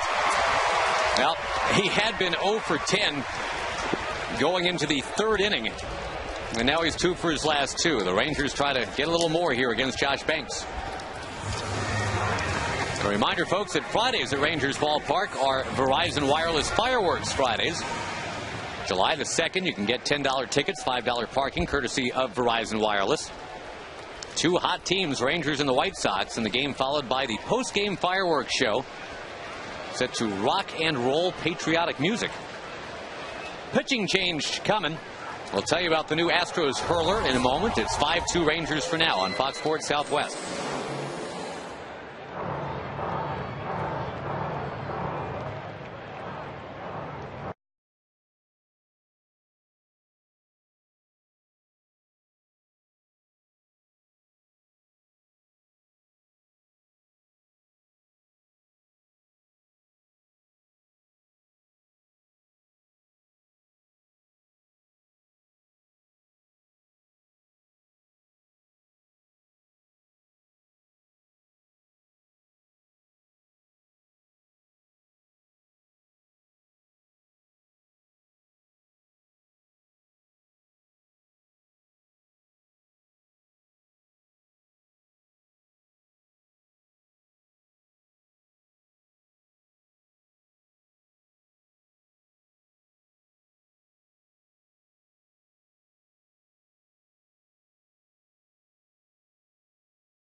their win streak. They built a 5-2 lead, and now they're going to take on Gustavo Chassin, the former Toronto Blue Jay. He was a popular player up there. We talked about him in Houston. They named a cologne after him and everything, just because some of those talk show types figured that sounds like a cologne right there. Gustavo Chassin. Yeah, if Chassin hadn't gotten hurt back then, he was on his way to being a real good starting pitcher. And he's trying to come back now as a relief pitcher, and he's doing a nice job, too. Pitched in last night's game. Got pretty good stuff. I don't think he throws quite as hard as he used to. Still hard enough. A little bit of deception in his delivery, a lot of movement on his ball.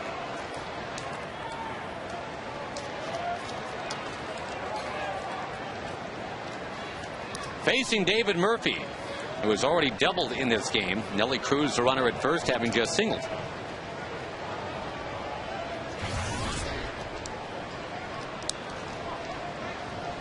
We'll check some other scores this inning. Some other finals are starting to trickle in now.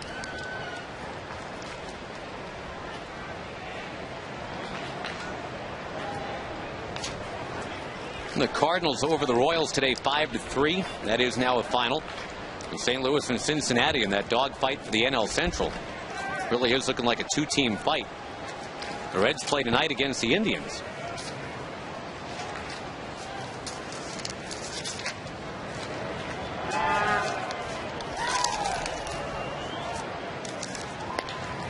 Murphy a base hit into right. He's 2 for 3. Nelly Cruz will pull up and stop at second, so they bring in the lefty to face Murphy, and Murphy responds with a base hit. Yeah, one thing that David has had an opportunity to do this year is face quite a few left-handed pitchers, so he should be feeling pretty comfortable against the lefty up there. He sure looked it on this swing. You know, Murphy's now a .280 hitter against left-hand pitching this year. That's pretty impressive. He's actually hitting higher against lefties than he is righties. He and Hamilton both hitting .280 against lefties. And Bourbon is getting there. Bourbon's at .240.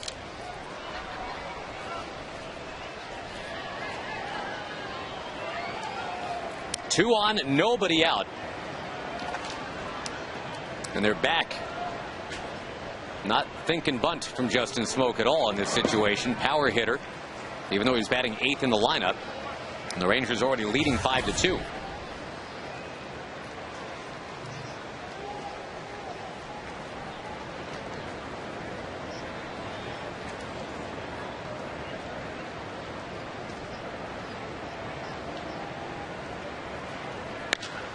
Swinging and a drive into center field. Bourgeois going back. Sunglasses down. He will make that catch. Both runners tag.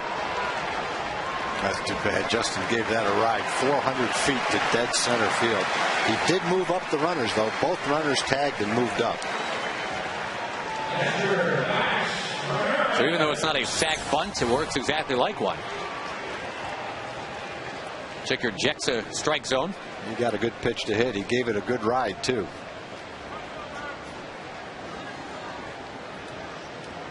I don't think he got all of it. He's strong enough. If he got all of it, it would have gone up on the grass. But an effective out when you can move both runners like that. Give Max a chance to pick one up here. Infield is in halfway, and Max with that hit and run tomahawk double in the 4th. Again, he caught yesterday a 3-hour 50-minute game. He was right back out there today, and doing so with aplomb. He's got the walk and the RBI double.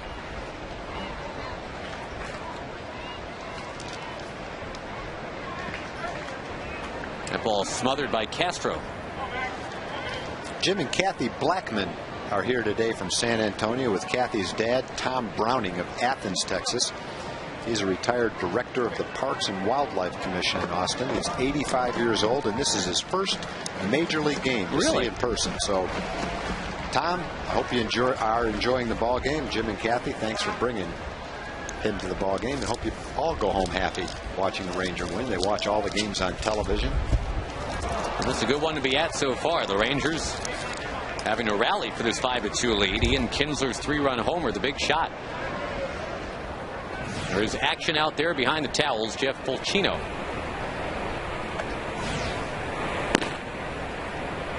We have foiled their clever ruse. We have figured out who's back there.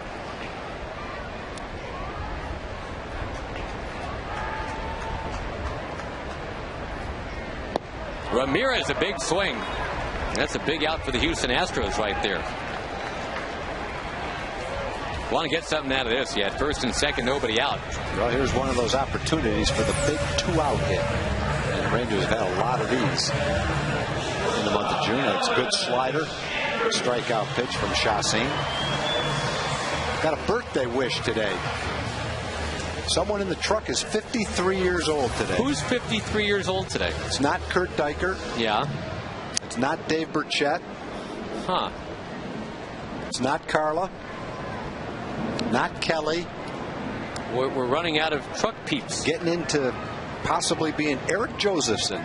Really? 53 years young today. Happy birthday, Eric. You know. Now he hates us. Well. You know, it might get him something, though. It might get him an extra present. It might be a long-lost relative listening today who said, I didn't know it was EJ's birthday. Maybe someone will make a personalized Kleenex box for EJ. Maybe. Like you've been getting.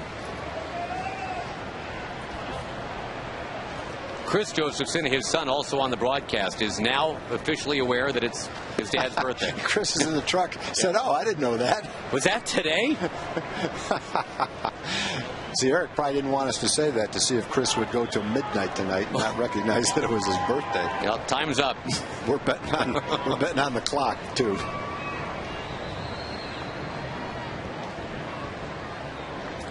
The 1-0 to Elvis Andrus is rolled into right field. There's the big 2-out hit you were calling for. That's what we're talking about right there. Elvis taking second base on the throw in at 7-2. That's exactly what you're talking about. That's how you win games right there. Get those 2-out hits with men in scoring position. Now remember, Elvis, last time up, hitting the ball to the left side, right as we were talking about how he's taking that Michael Young style opposite field approachably. And now there it was, right there. That was beautiful. And that got the claw back into the dugout, too. Pitch out over the plate. Drives it in the hole between first and second. Two big runs. 5-2 is a pretty close game. 7-2. Starting to lengthen it out a little bit.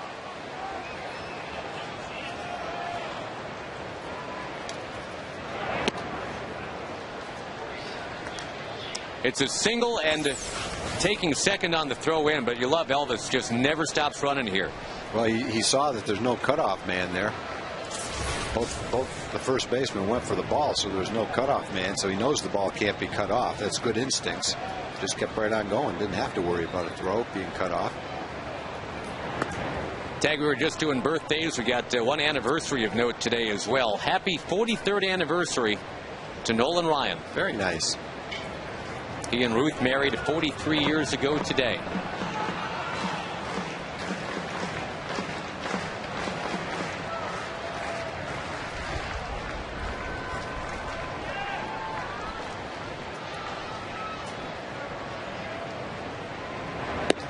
Chassin dealing outside.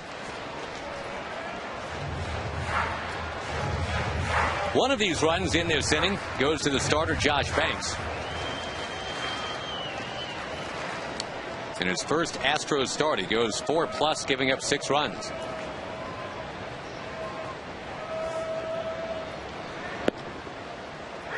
Strike to Michael. Twins beat the Mets 6-0. Johan Santana hit around a little bit. He's only 5-5. So the Mets are still having a very strong year. Carl Pavano all the way, Tag, 3-hitter. Yep, Pavano pitching really well. Weathered all those years with the Yankees on the disabled list. Now the Twins are reaping some of the rewards for all the rehab that he's done. Back to where they expected him to be when he was a Yankee. It's a good pitcher. He's got a good off-speed pitch, good sinker ball, knows how to pitch. Doesn't give you much to swing at when he's throwing well.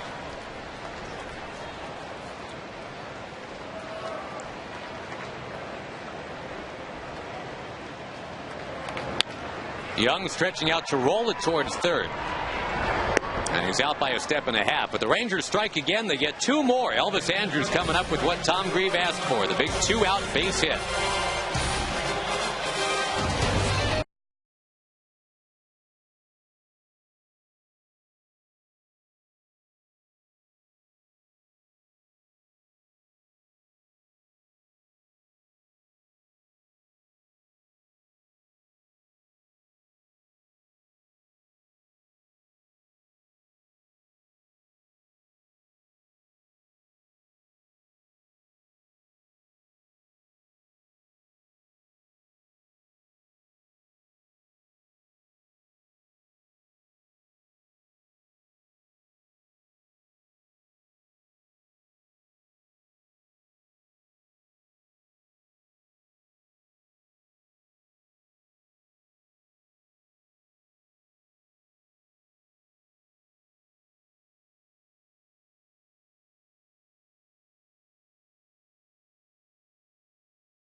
50. Ford is the best in Texas and by Southwest Airlines. Go to southwest.com, grab your bag. It's on.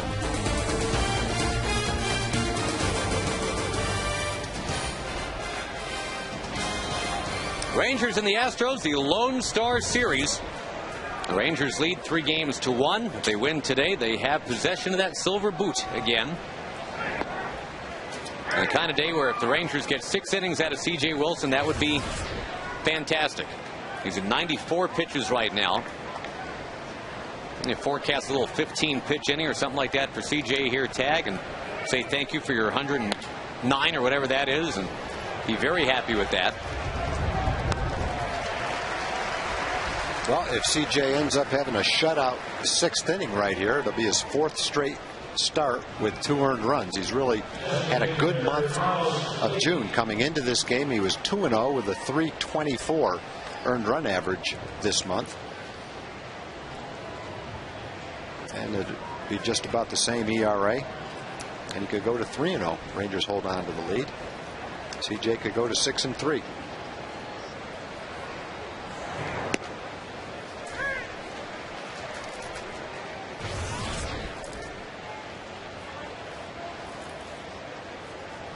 And you like the results since the Rangers had the big 4-run 4th. C.J. came back out for the 5th, had a 1-2-3 inning. Rangers scored a couple of more to make it 7-2, and he's come out throwing strikes here. Got Berkman 0-2 right off the bat to Carlos Lee. Exactly what you want to see. And he gets him to just chip one up in the air to center. And I'm with you. If you can go ahead and get Hunter Pence right away, and then you do start to think about a 7th inning. Before Pence comes to the plate, we say hello to our good friend Emily Jones. Well, guys, thank you very much. And fittingly enough, on FoxSportsSouthwest.com right now, you can find a nice little feature on Hunter Pence, who is, of course, an Arlington native and apparently returning home here to Arlington has become old hat for this guy since he's been back so many times. Also on the website, you can find the latest on the TCU Horned Frogs and the USA's run in the World Cup Soccer Championships, and it's not a good one, guys. Yeah, thanks, Em. I know some people are, DVRing that, and I'm holding off on exacts here, but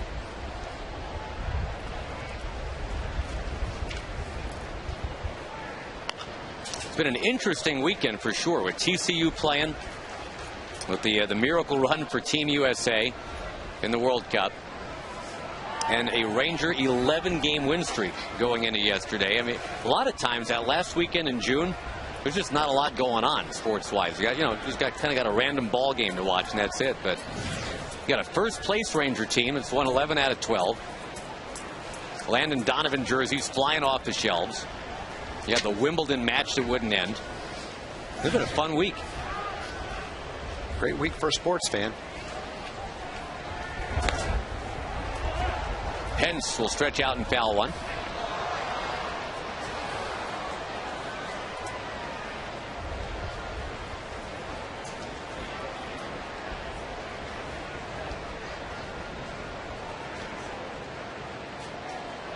Rangers had trailed 2-1, and now it is all Texas. A couple other scores we didn't get to. The Nationals lead the Orioles 4-0 in the 3rd. Blue Jays 2-0 over the Phillies in the 3rd inning. And John Buck hitting a home run.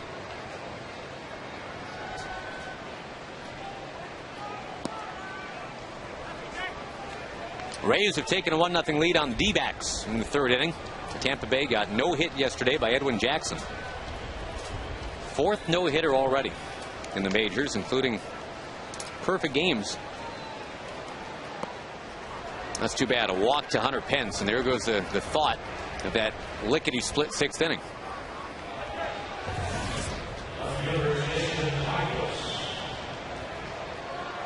CJ's got to face the guy that hit him for a 2-run homer in the 4th, Jason Michaels.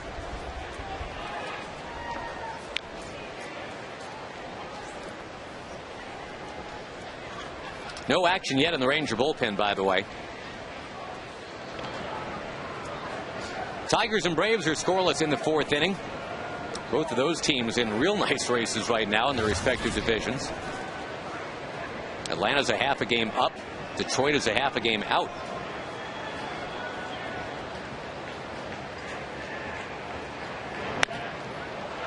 in the left, and Michaels just keeps on getting it done against C.J. Wilson. Pencil speed to third. He's being waved around. Elvis Andrews will fire. Max Ramirez breaks him and got him. Yeah, we've seen that play before. Last time we saw it was Josh Hamilton. This time it was David Murphy. Astros down by 5, took a shot at it, and the Rangers have done that before. Excellent relay play, cutting the runner down at the plate. Elvis Andrus with that strong, accurate throw to get it done.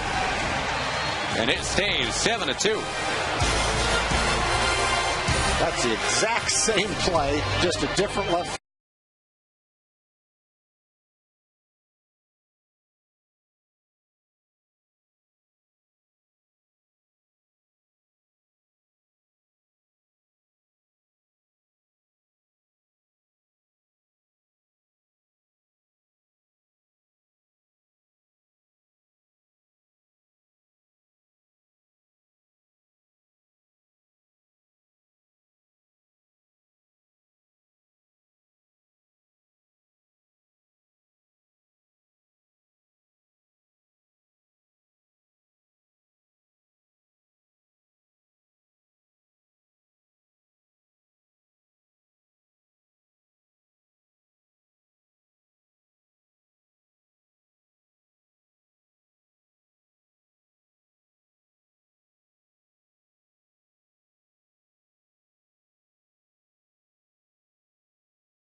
The Rangers leading 7-2. They just made another fantastic defensive play to keep it 7-2. We'll revisit that in just a moment. Jeff Fulcino is going to be the new pitcher for the Astros, the third Houston pitcher of the day. Numbers for Fulcino. He's got a good arm. His numbers aren't that good right now. Been battling some minor injuries. 5 home runs allowed already in 26 innings. Well, going back to the play that ended things, we'll do that in just a moment. But first, we're going to go back to Ian Kinsler's home run. Your Coors Light Cold Hard Blast.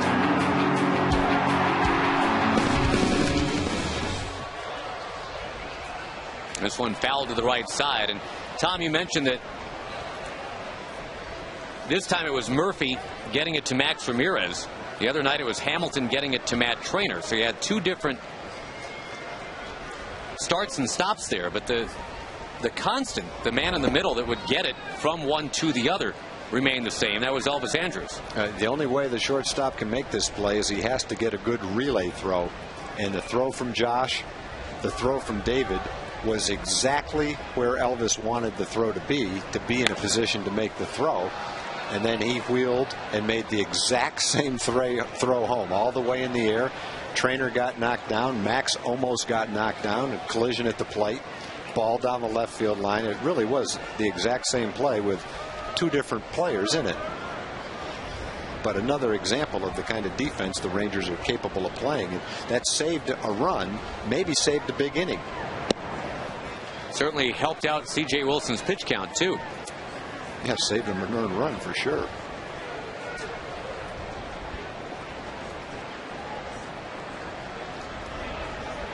We're going to come back in just a minute and show both of those relay plays, and you'll know exactly what we're talking about.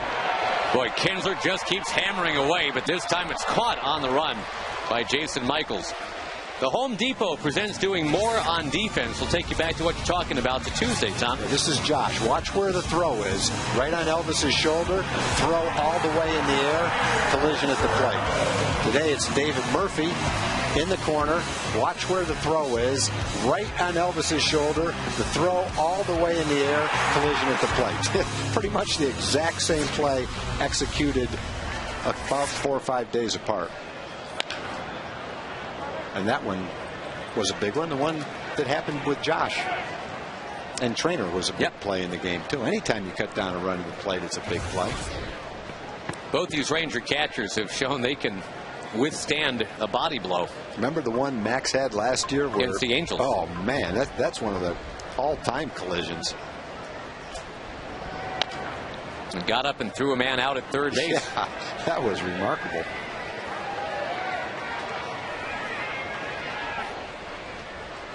Vlad was on that Angels team when that happened.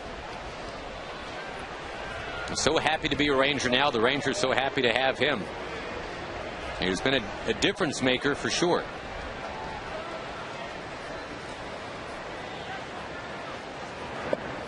And even though the Astros are down by 5 runs with 2 outs, you tend to be a little bit more aggressive. There's 2 outs after getting a walk and a double. You know, I think the feeling is CJ's pitching pretty tough.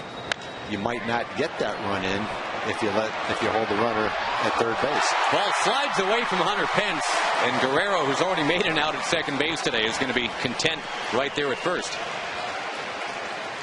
Another 2-hit game for Vlad Guerrero.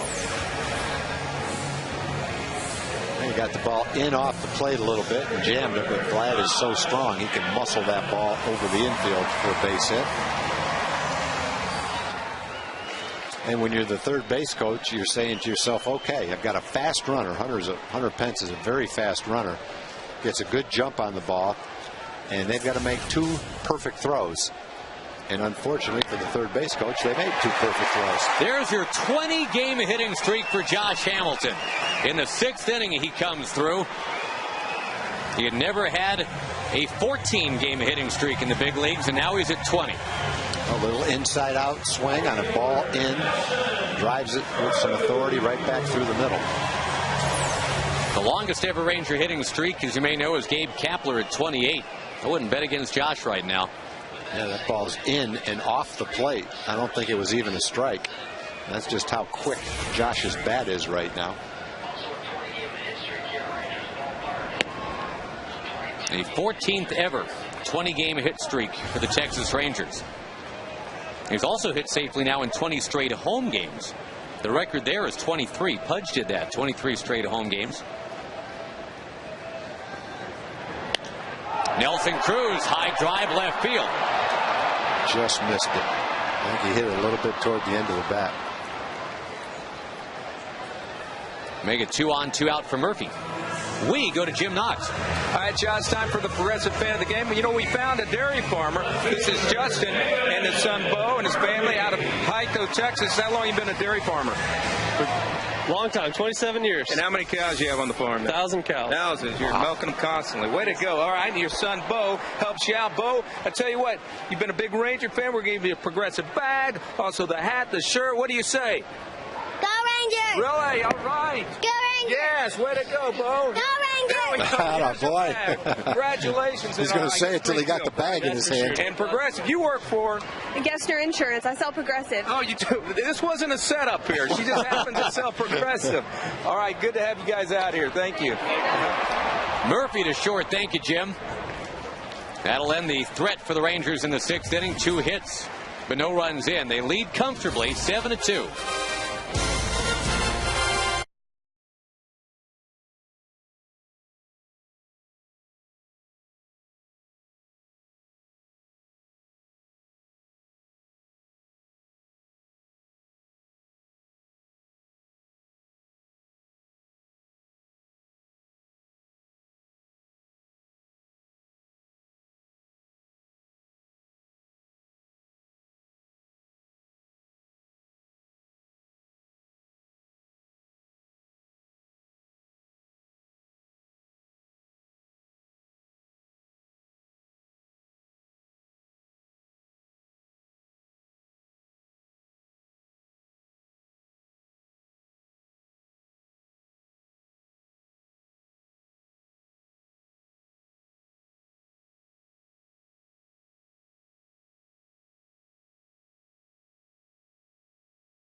20,000 fans get a Dr. Pepper and Tom Thumb Rangers patriotic cap.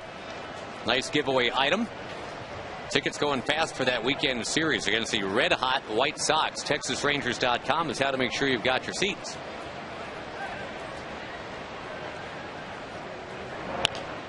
C.J. Wilson's still out there, and Chris Johnson is going to roll to third.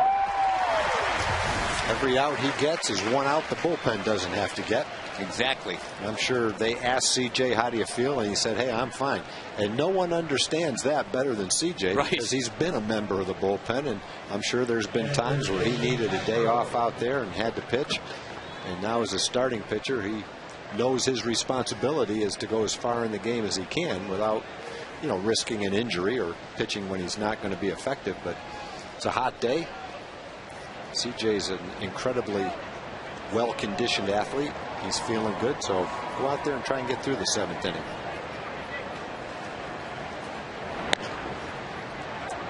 It sure helped to have a nice quick 5-pitch inning too. Jason Castro now 0 for 3. CJ, I mean, I will say this. You got 3 guys up from AAA at the bottom of that order, and we've all been well aware that those guys actually can play a little bit, Johnson, Castro, and Navarro, but you know, CJ has taken it to that bottom third of the order. They're 0 for 8. Not letting the new guys come up here and get them.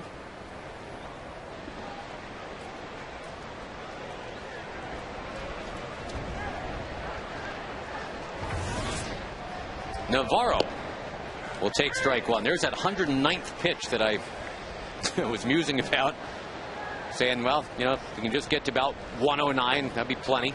We'll have a chance to go at least one more here. Well, a couple more.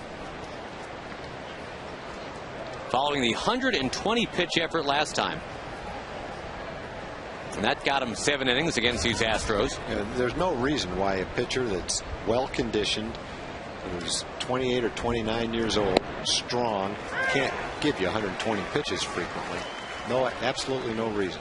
Nolan believes that, and I think now the starting pitchers believe it too. Yeah, no one was on board with more strength than that than Nolan Ryan. Another slowly hit ball from Michael Young, firing on the run, and he got him. And C.J. Wilson. Great way to end it. A 6-pitch inning? Absolutely. 7-2 at the stretch.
Brought to you by the U.S. Army. There's strong, then there's Army strong. And by your Texas Chevy dealers, proud sponsor of Texas baseball. We come back live, and Justin Smoak will hit the very first pitch he sees in right field. The Rangers have been doing a lot of hitting today. They're making their hits count, unlike yesterday. Here's the Justin Smoak base hit. A 13th hit for the Rangers this afternoon.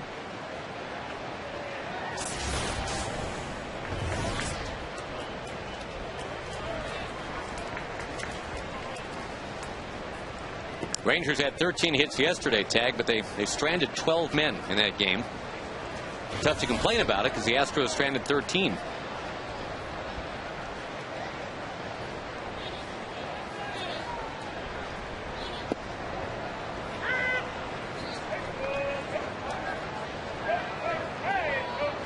Max Ramirez had that collision at home plate.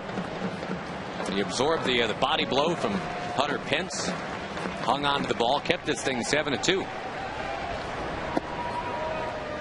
And at the plate today, an RBI double, also a walk.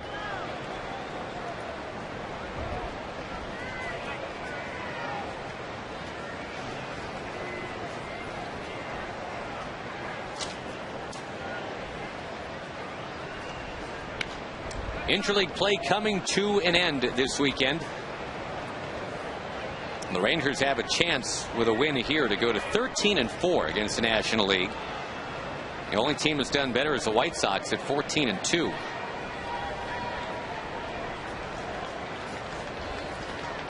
Not a fan of interleague play. That would be the Pirates at 2-11.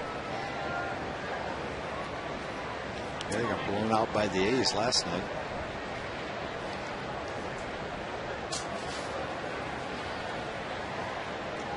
The A's have lost 8 of 11 and have faded to 10 games out all of a sudden. Max Ramirez sending it in the air to right center field. The ball taken off for Hunter Pence, and he stabs at it. He's got it. Almost another double for Max in the gap. Probably would have been another RBI.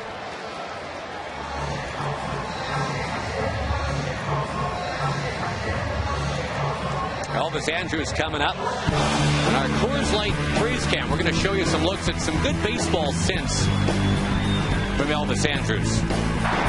Going to right field when the Rangers needed him to. Never stopped running, got to second. Did the claw? The claw. If that's what they call it. Now he's going to line one foul back in the crowd.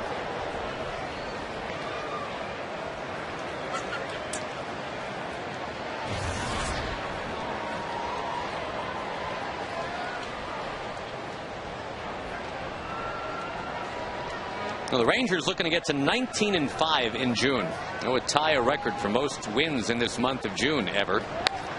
Again, that right field approach for Elvis, and it's working.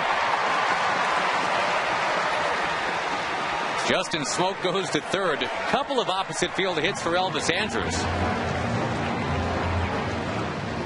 Well, Elvis started out 0 for 3. He's 2 for 5 now. He came into the game hitting .288, so he's over right around .290-ish right now.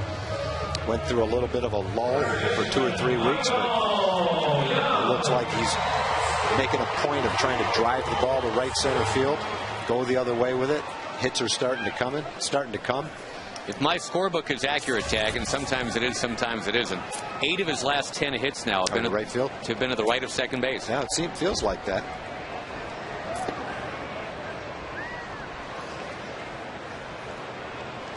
Well, you know, if you're Elvis Andrus and you watch Michael Young since you've been here and you've seen the success he's had with that similar kind of approach, why wouldn't you want to do that?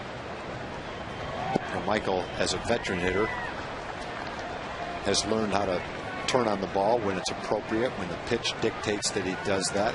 So it's not like he doesn't hit the ball with authority to left field. And Elvis, who's, you know, only in his early 20s right now, hasn't fully matured physically. You develop that right field approach, and then as you get stronger, more experienced, eventually you'll start to turn on the ball a little bit. I think you become a better hitter when you can drive the ball the other way. It just makes you wait on the ball longer. And you can never argue with hitting the ball where it's pitched. Hit the outside pitch the other way and pull the inside pitch.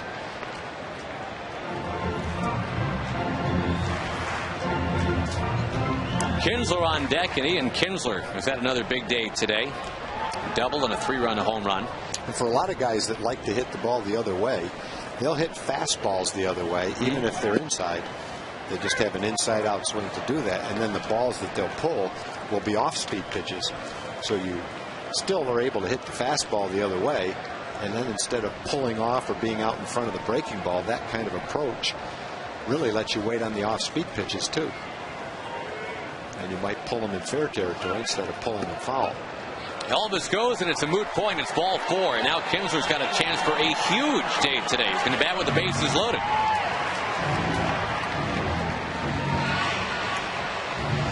And I say, why not put in the call right here? Why not? Why not? A little 7 RBI day for Ian Kinsler. He's knocked in 3. He's scored 2 so far. Has his average up to 286. Again, it had been a while for a home run for Ian before he hit the 3-run shot earlier today. Why not 2 in 1 game?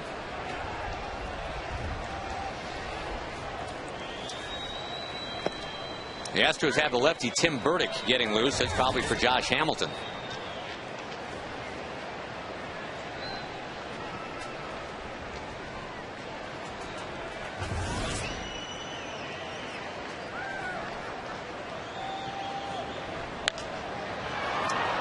Down the right field line, everybody's running. This ball is trouble, and Berkman's got it.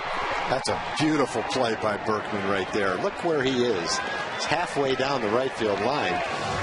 Hunter Pence was playing normal right field, but he couldn't get to it.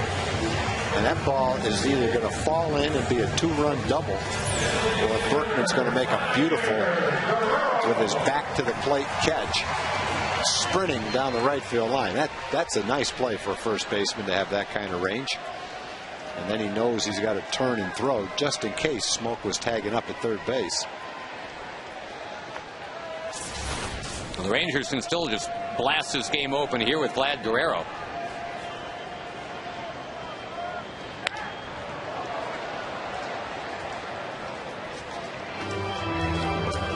One RBI already for Vlad in this one, as he's gotten to 60 for the year already.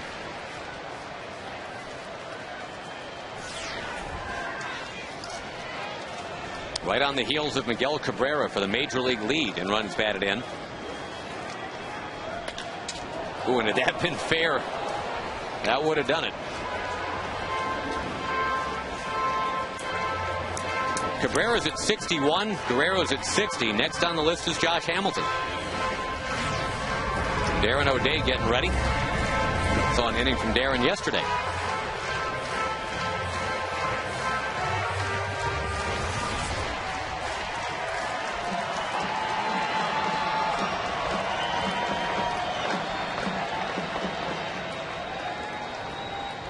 Two-strike pitch. Little roller right side. Kepinger's got a whirl and fire. He got him. The pick by Berkman. Well, that's too bad. The Rangers leave him loaded, but they're up 7-2.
for their support of Stephenville Parks and Recreation Department.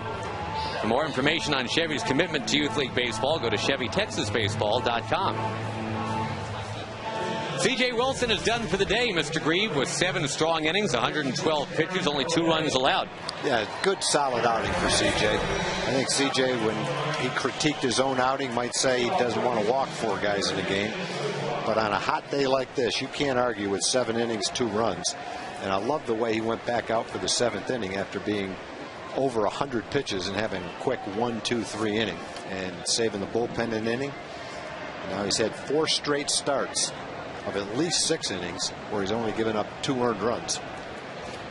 And a great chance to win his 6th game if the bullpen can hang on and hold the game. So all in all, great job for CJ.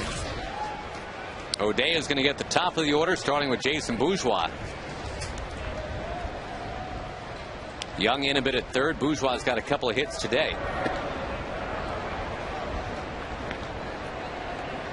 Now CJ's in a position to get to 6-3.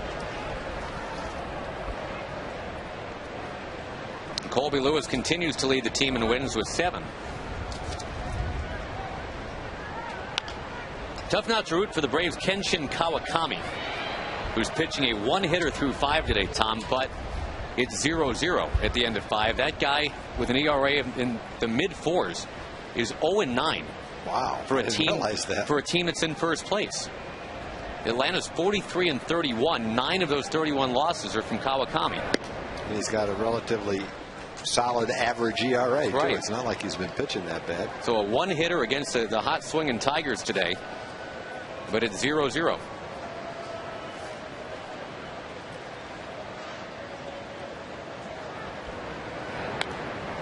Oh, a Q-shot foul.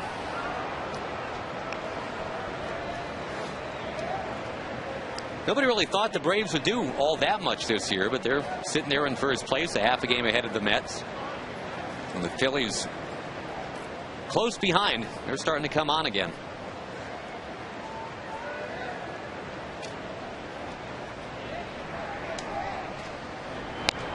Another foul.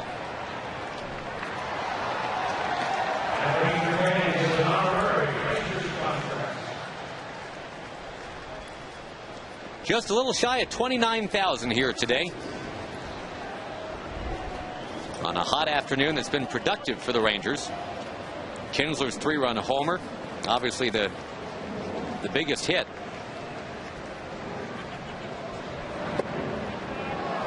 Three and 2. 7:05 game tomorrow. Come see Roy Oswalt against Tommy Hunter.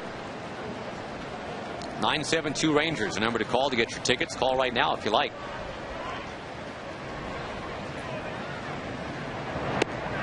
That's too bad. The walk to start things off here. Some other scores. The Mariners leading in Milwaukee today, 5-4.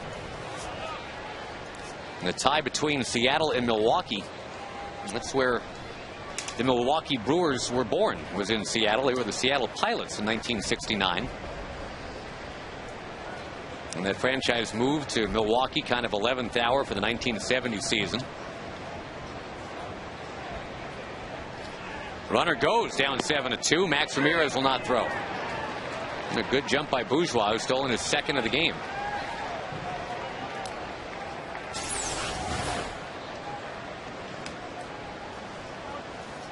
Again, 10 years ago, a high-round Ranger draft pick. He's a Sean Figgins-looking guy. Short, strong, quick. Gets up to full speed with, it looks like, 1 step.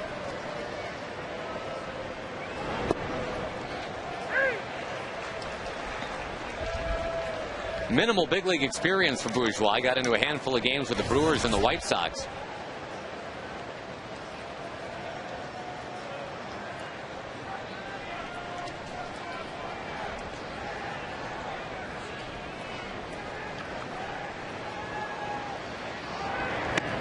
It's a game where the Rangers really could be coasting more than they are. They once again have stranded 12. Well, Berkman made a great play on Kinsler to take away a pop fly double and a couple of more runs. At the bases loaded, only 1 out last inning.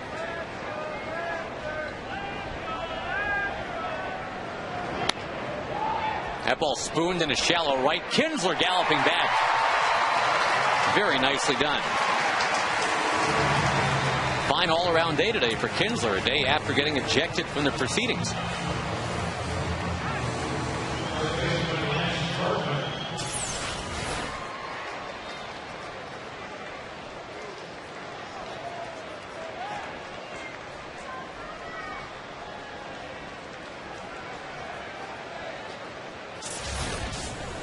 Nationals leading the Orioles 5-3 in the 5th inning, though Adam Jones has his 12th home run for Baltimore.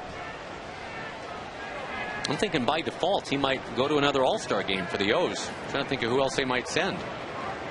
Markakis, maybe. Maybe. Ryan Roberts has been hurt all year. He's always a good bet, but not this year.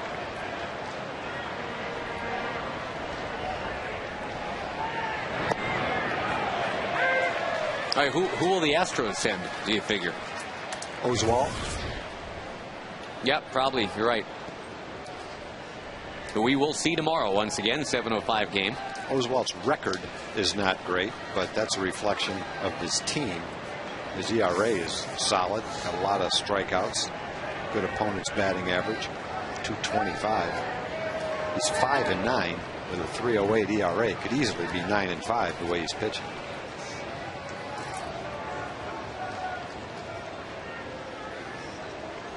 The Angels host the Rockies tonight. And the Rangers trying to make the Angels take the field down 5 games in the standings. 3 games coming up against the Halos next week. All those games on Fox Sports Southwest from the West Coast.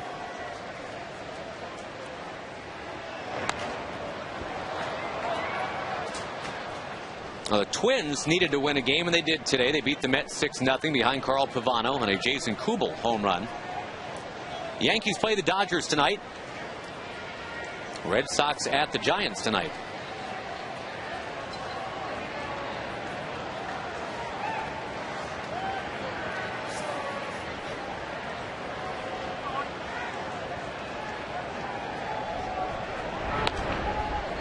Popped into the crowd.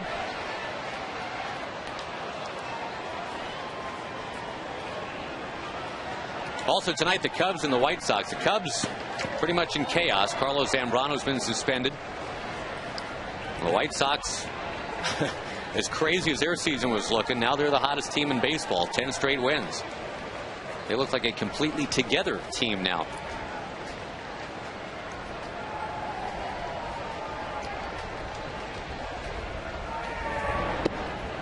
Oh, moving inside. Jack in the Box will show you the AL Central standings, and the White Sox now to within 1 in the loss column. It might be a really fun race again. There's been a 1-game playoff 2 years in a row now to decide the winner of the AL Central.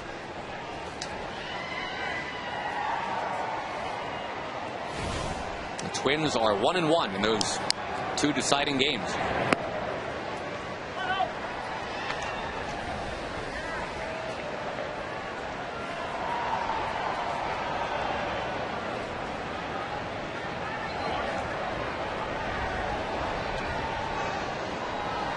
Kind of all over the place here to Berkman, who had a home run up on the hill last night.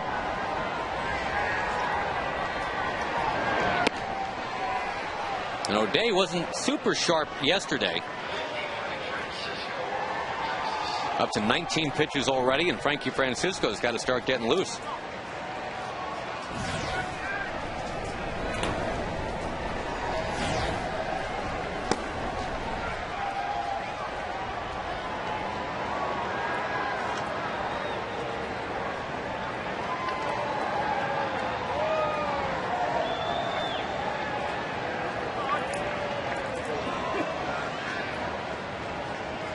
Darren brings it, and he walks Berkman.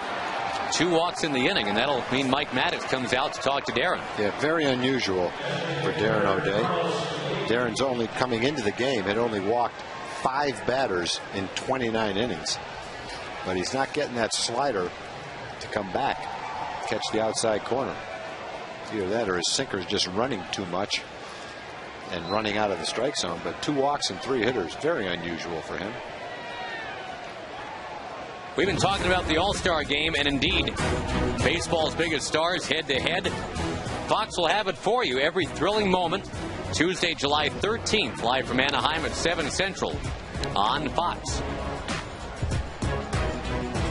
On Fox tonight, you can watch the Yankees and the Dodgers. It'll be A.J. Burnett going for the Yankees, who are suddenly one of the hotter teams going themselves. They've opened up a 3-game lead.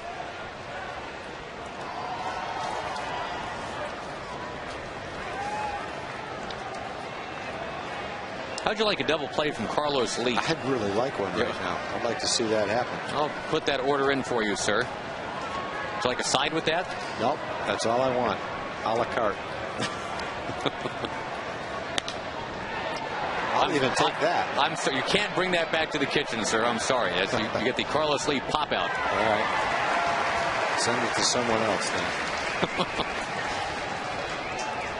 Well, the Rangers with 14 more hits today. You know, they are leading the American League now in batting average. That's what a great month of June will do for you. They are 5th in ERA. They are 1st in batting average. Remember, at the end of April, they were hitting .240 down near the bottom. Now they're at .281, probably up to .282 now with what's happened today.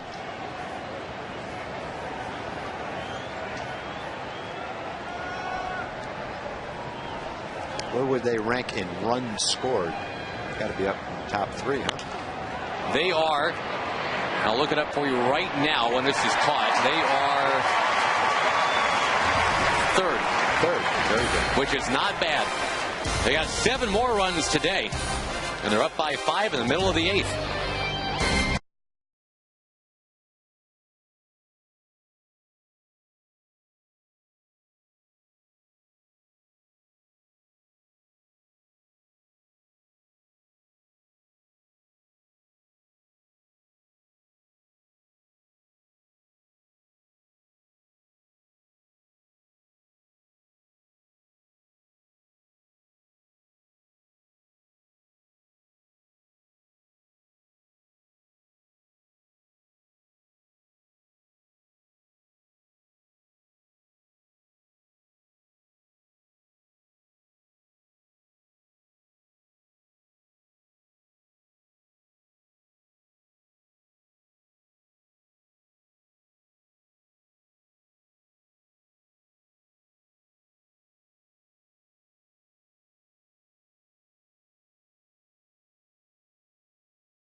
Watch today, watching the Rangers on their way to a 45-29 record. Are they going to hold on here on this warm afternoon?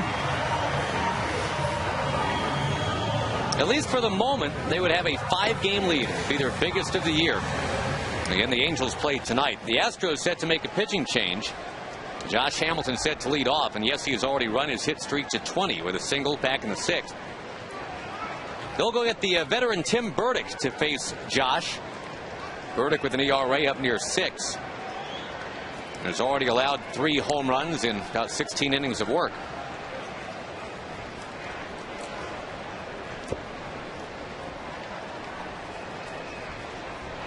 You can't even call this one another day at the office for Josh Hamilton. It's only 1 hit so far and a walk.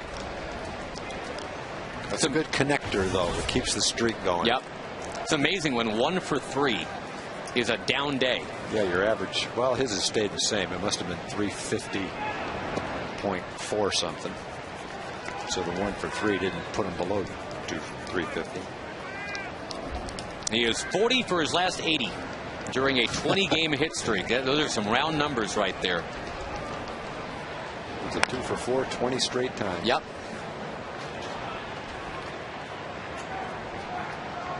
And even 100 hits for the season now.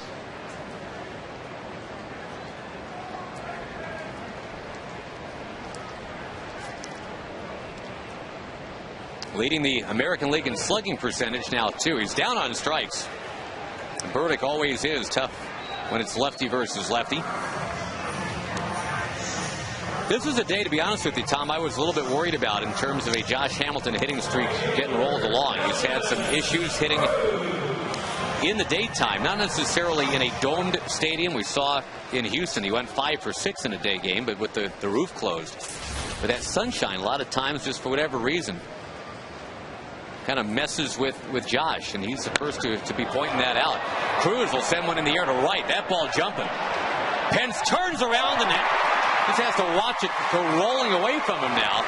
Nelly Cruz on his way to third base, and he's there with a triple.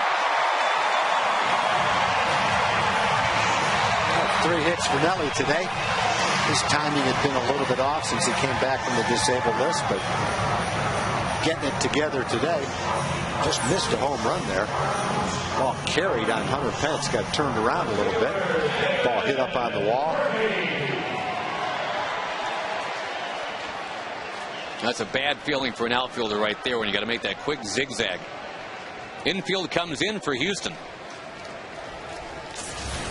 Boy, 15 more hits for the Rangers today.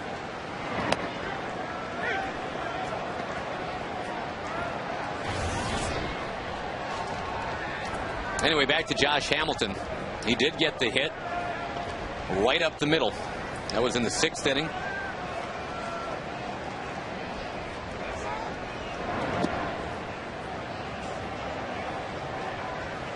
And tomorrow against Roy Oswalt, he will have to find a way to keep it going. It's not an easy guy to hit.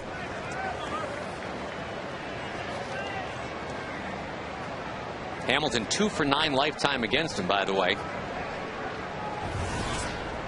A 7:05 first pitch tomorrow. See if Josh can get that hit streak to 21.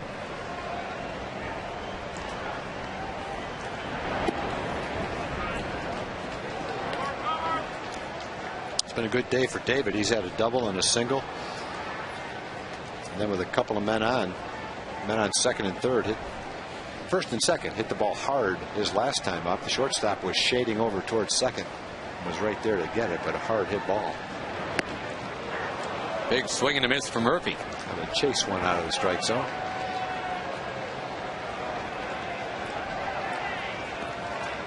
You know, the Astros actually have a 30-game hitting streak in their history fairly recently. That was Willie Taveras, who has been unable to stay employed this year, bouncing from team to team.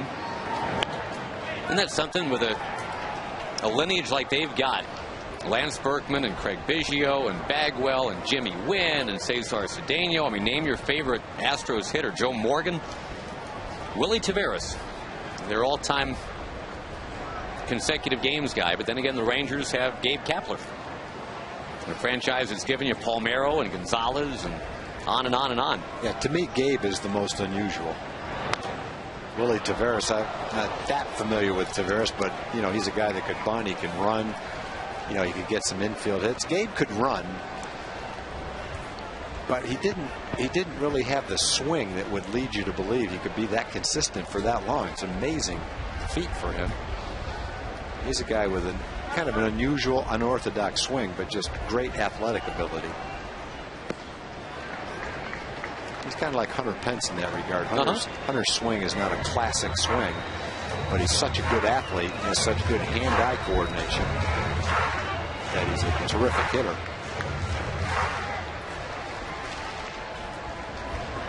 But Pence has not been on the cover of Italian Vogue at any point. No, that would be Gabe Kapler. Yeah.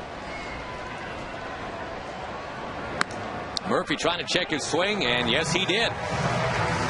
Runners at the corners now for Smoke. Well, the left-hand hitter works the walk. Now he's got to pitch to a right-hand hitter, a switch hitter who will bat right-handed. I think it's easier for a switch hitter to get a long hitting streak. Let's see. Or harder because they, they're turning around all the time. Well, a switch hitter switch hits so that he doesn't have to hit the ball that goes away from him. Most pitches come into him now because right-handed, the left-hand pitcher, he might throw a changeup or a sinker that goes away, but not a slider. And so I think they feel that that gives them an advantage being a switch hitter. So based on that, I think it would stand to reason that it would be an advantage. The other side of it is, and we used to talk to Mark Teixeira about this, you can be in a slump right-handed but hitting the ball well left-handed. And so maybe it's tougher because you have to have your swing tuned both ways. 4-6-3 double play. Rangers unable to add to the lead. Another day where they strand a ton of runners, but doesn't look like it's going to matter as much today. They're leading 7-2 at the end of 8.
This is Ranger Baseball, brought to you by Southwest Airlines. Go to southwest.com, grab your bag. It's on. By Progressive. For a money-saving car insurance quote, call 1-800-PROGRESSIVE. And by the Ford F-150. Check out the 2010 F-150 and drive one. Ford is the best in Texas. Rangers Live will follow this one. The Rangers leading 7-2. Dana Larson is standing by on the set of Rangers Live. Hello to Dana. Yes, be sure to join us in just a couple of minutes. Steve Busby, as always, will be here, plus a special treat. Jim Sundberg will join us for the post-game show as well. We're going to make him earn his money today. We'll talk lots of Ranger baseball, also TCU in the College World Series, and USA in the knockout round of the World Cup. We'll have all of that and much more coming up right after the game, guys. Thanks, Dan. Looking forward to it. Frankie Francisco now with that 4.5 ERA. Is going to try to seal this one. The Rangers lead 7-2. The day that C.J. Wilson gave the team another solid 7 innings.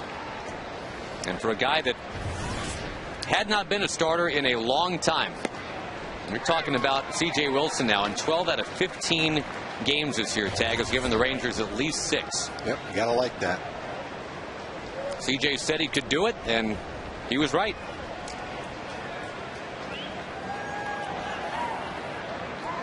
It's been a big part of what the Rangers are doing here in 2010. And what they're in the process of doing is building a 5-game lead on the Angels. Now, one little fall down yesterday to stop the 11-game win streak. That was too bad. But they jump right back at it here today. It'll be a 19-5 month of June if they can get these 3 outs. It'll tie their franchise record for most wins in June, and there will still be 4 games left in June. The best ever June was The 1954 New York Giants, they went 24-4 with Willie Mays, etc.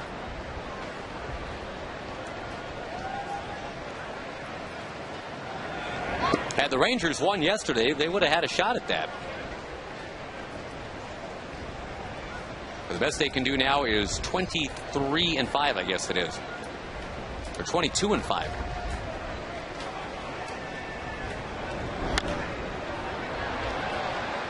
Up in the air from Michaels into the crowd.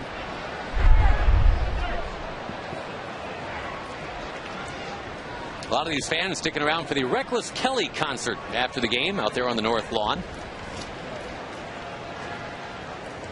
Fans stayed yesterday for fireworks. Chuck Morgan did a great job again with the Michael Jackson themed fireworks.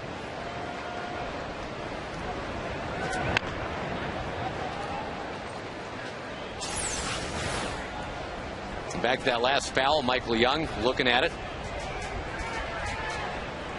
And comments on the hair, maybe. Kid goes, he wouldn't give me a high five, but he touched my hair.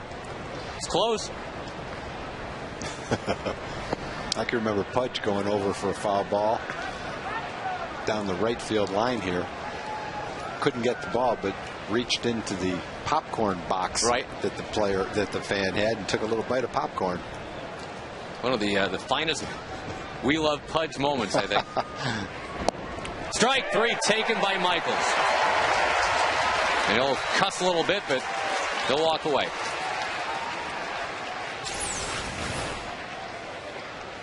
Does he have an argument? Nope. Not really, no. Good call by Bill Miller. I think you'd have to say Miller's done a nice, fair job behind the plate. You know how you know that? Because we haven't said his name yet. We yet. haven't even known who's behind the plate today. That's like the ultimate compliment to a home plate umpire.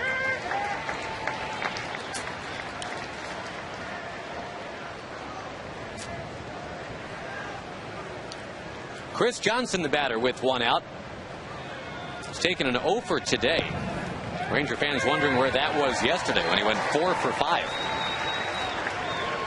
He got a big hit every time up when there was a man on base. Every Ranger has a hit in this one, by the way. The high man on the totem pole is Nelly Cruz with 3.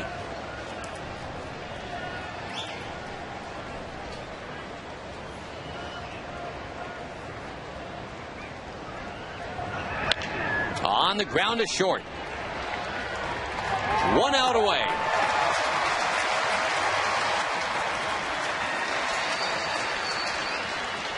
Again tomorrow night, 7:05, Tommy Hunter and Roy Oswalt. Action right here on Fox Sports Southwest.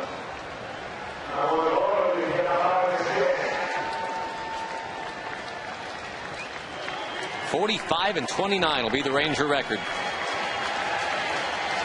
That'll be the second best they've ever been, 74 games through a season.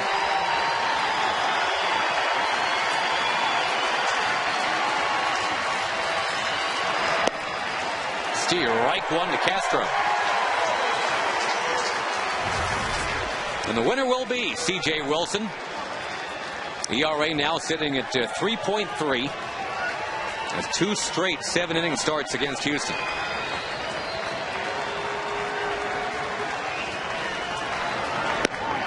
Strike 2. All strikes for Frankie. 13 pitches, 11 strikes.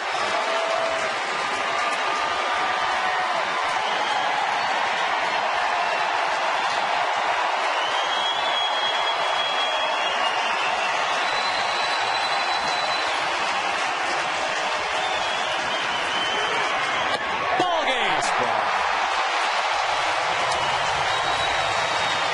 Kinsler's 3-run homer brought him back. But everybody had a hand in this one today. Josh Hamilton's hit streak's at 20. The Rangers have won 12 out of 13 and 40 out of 60. And they have won the Silver Boot. That was the clincher. The boot stays in Texas. Well, it stays in Arlington. Well, it's going to be in Texas anyway. Wasn't about to go to Vermont. I mean, you know. But yeah, the Rangers have won the boot. They lead the season series now 4-1. Again, your happy final today, 7-2 Rangers. And Rangers Live coming up right after the break.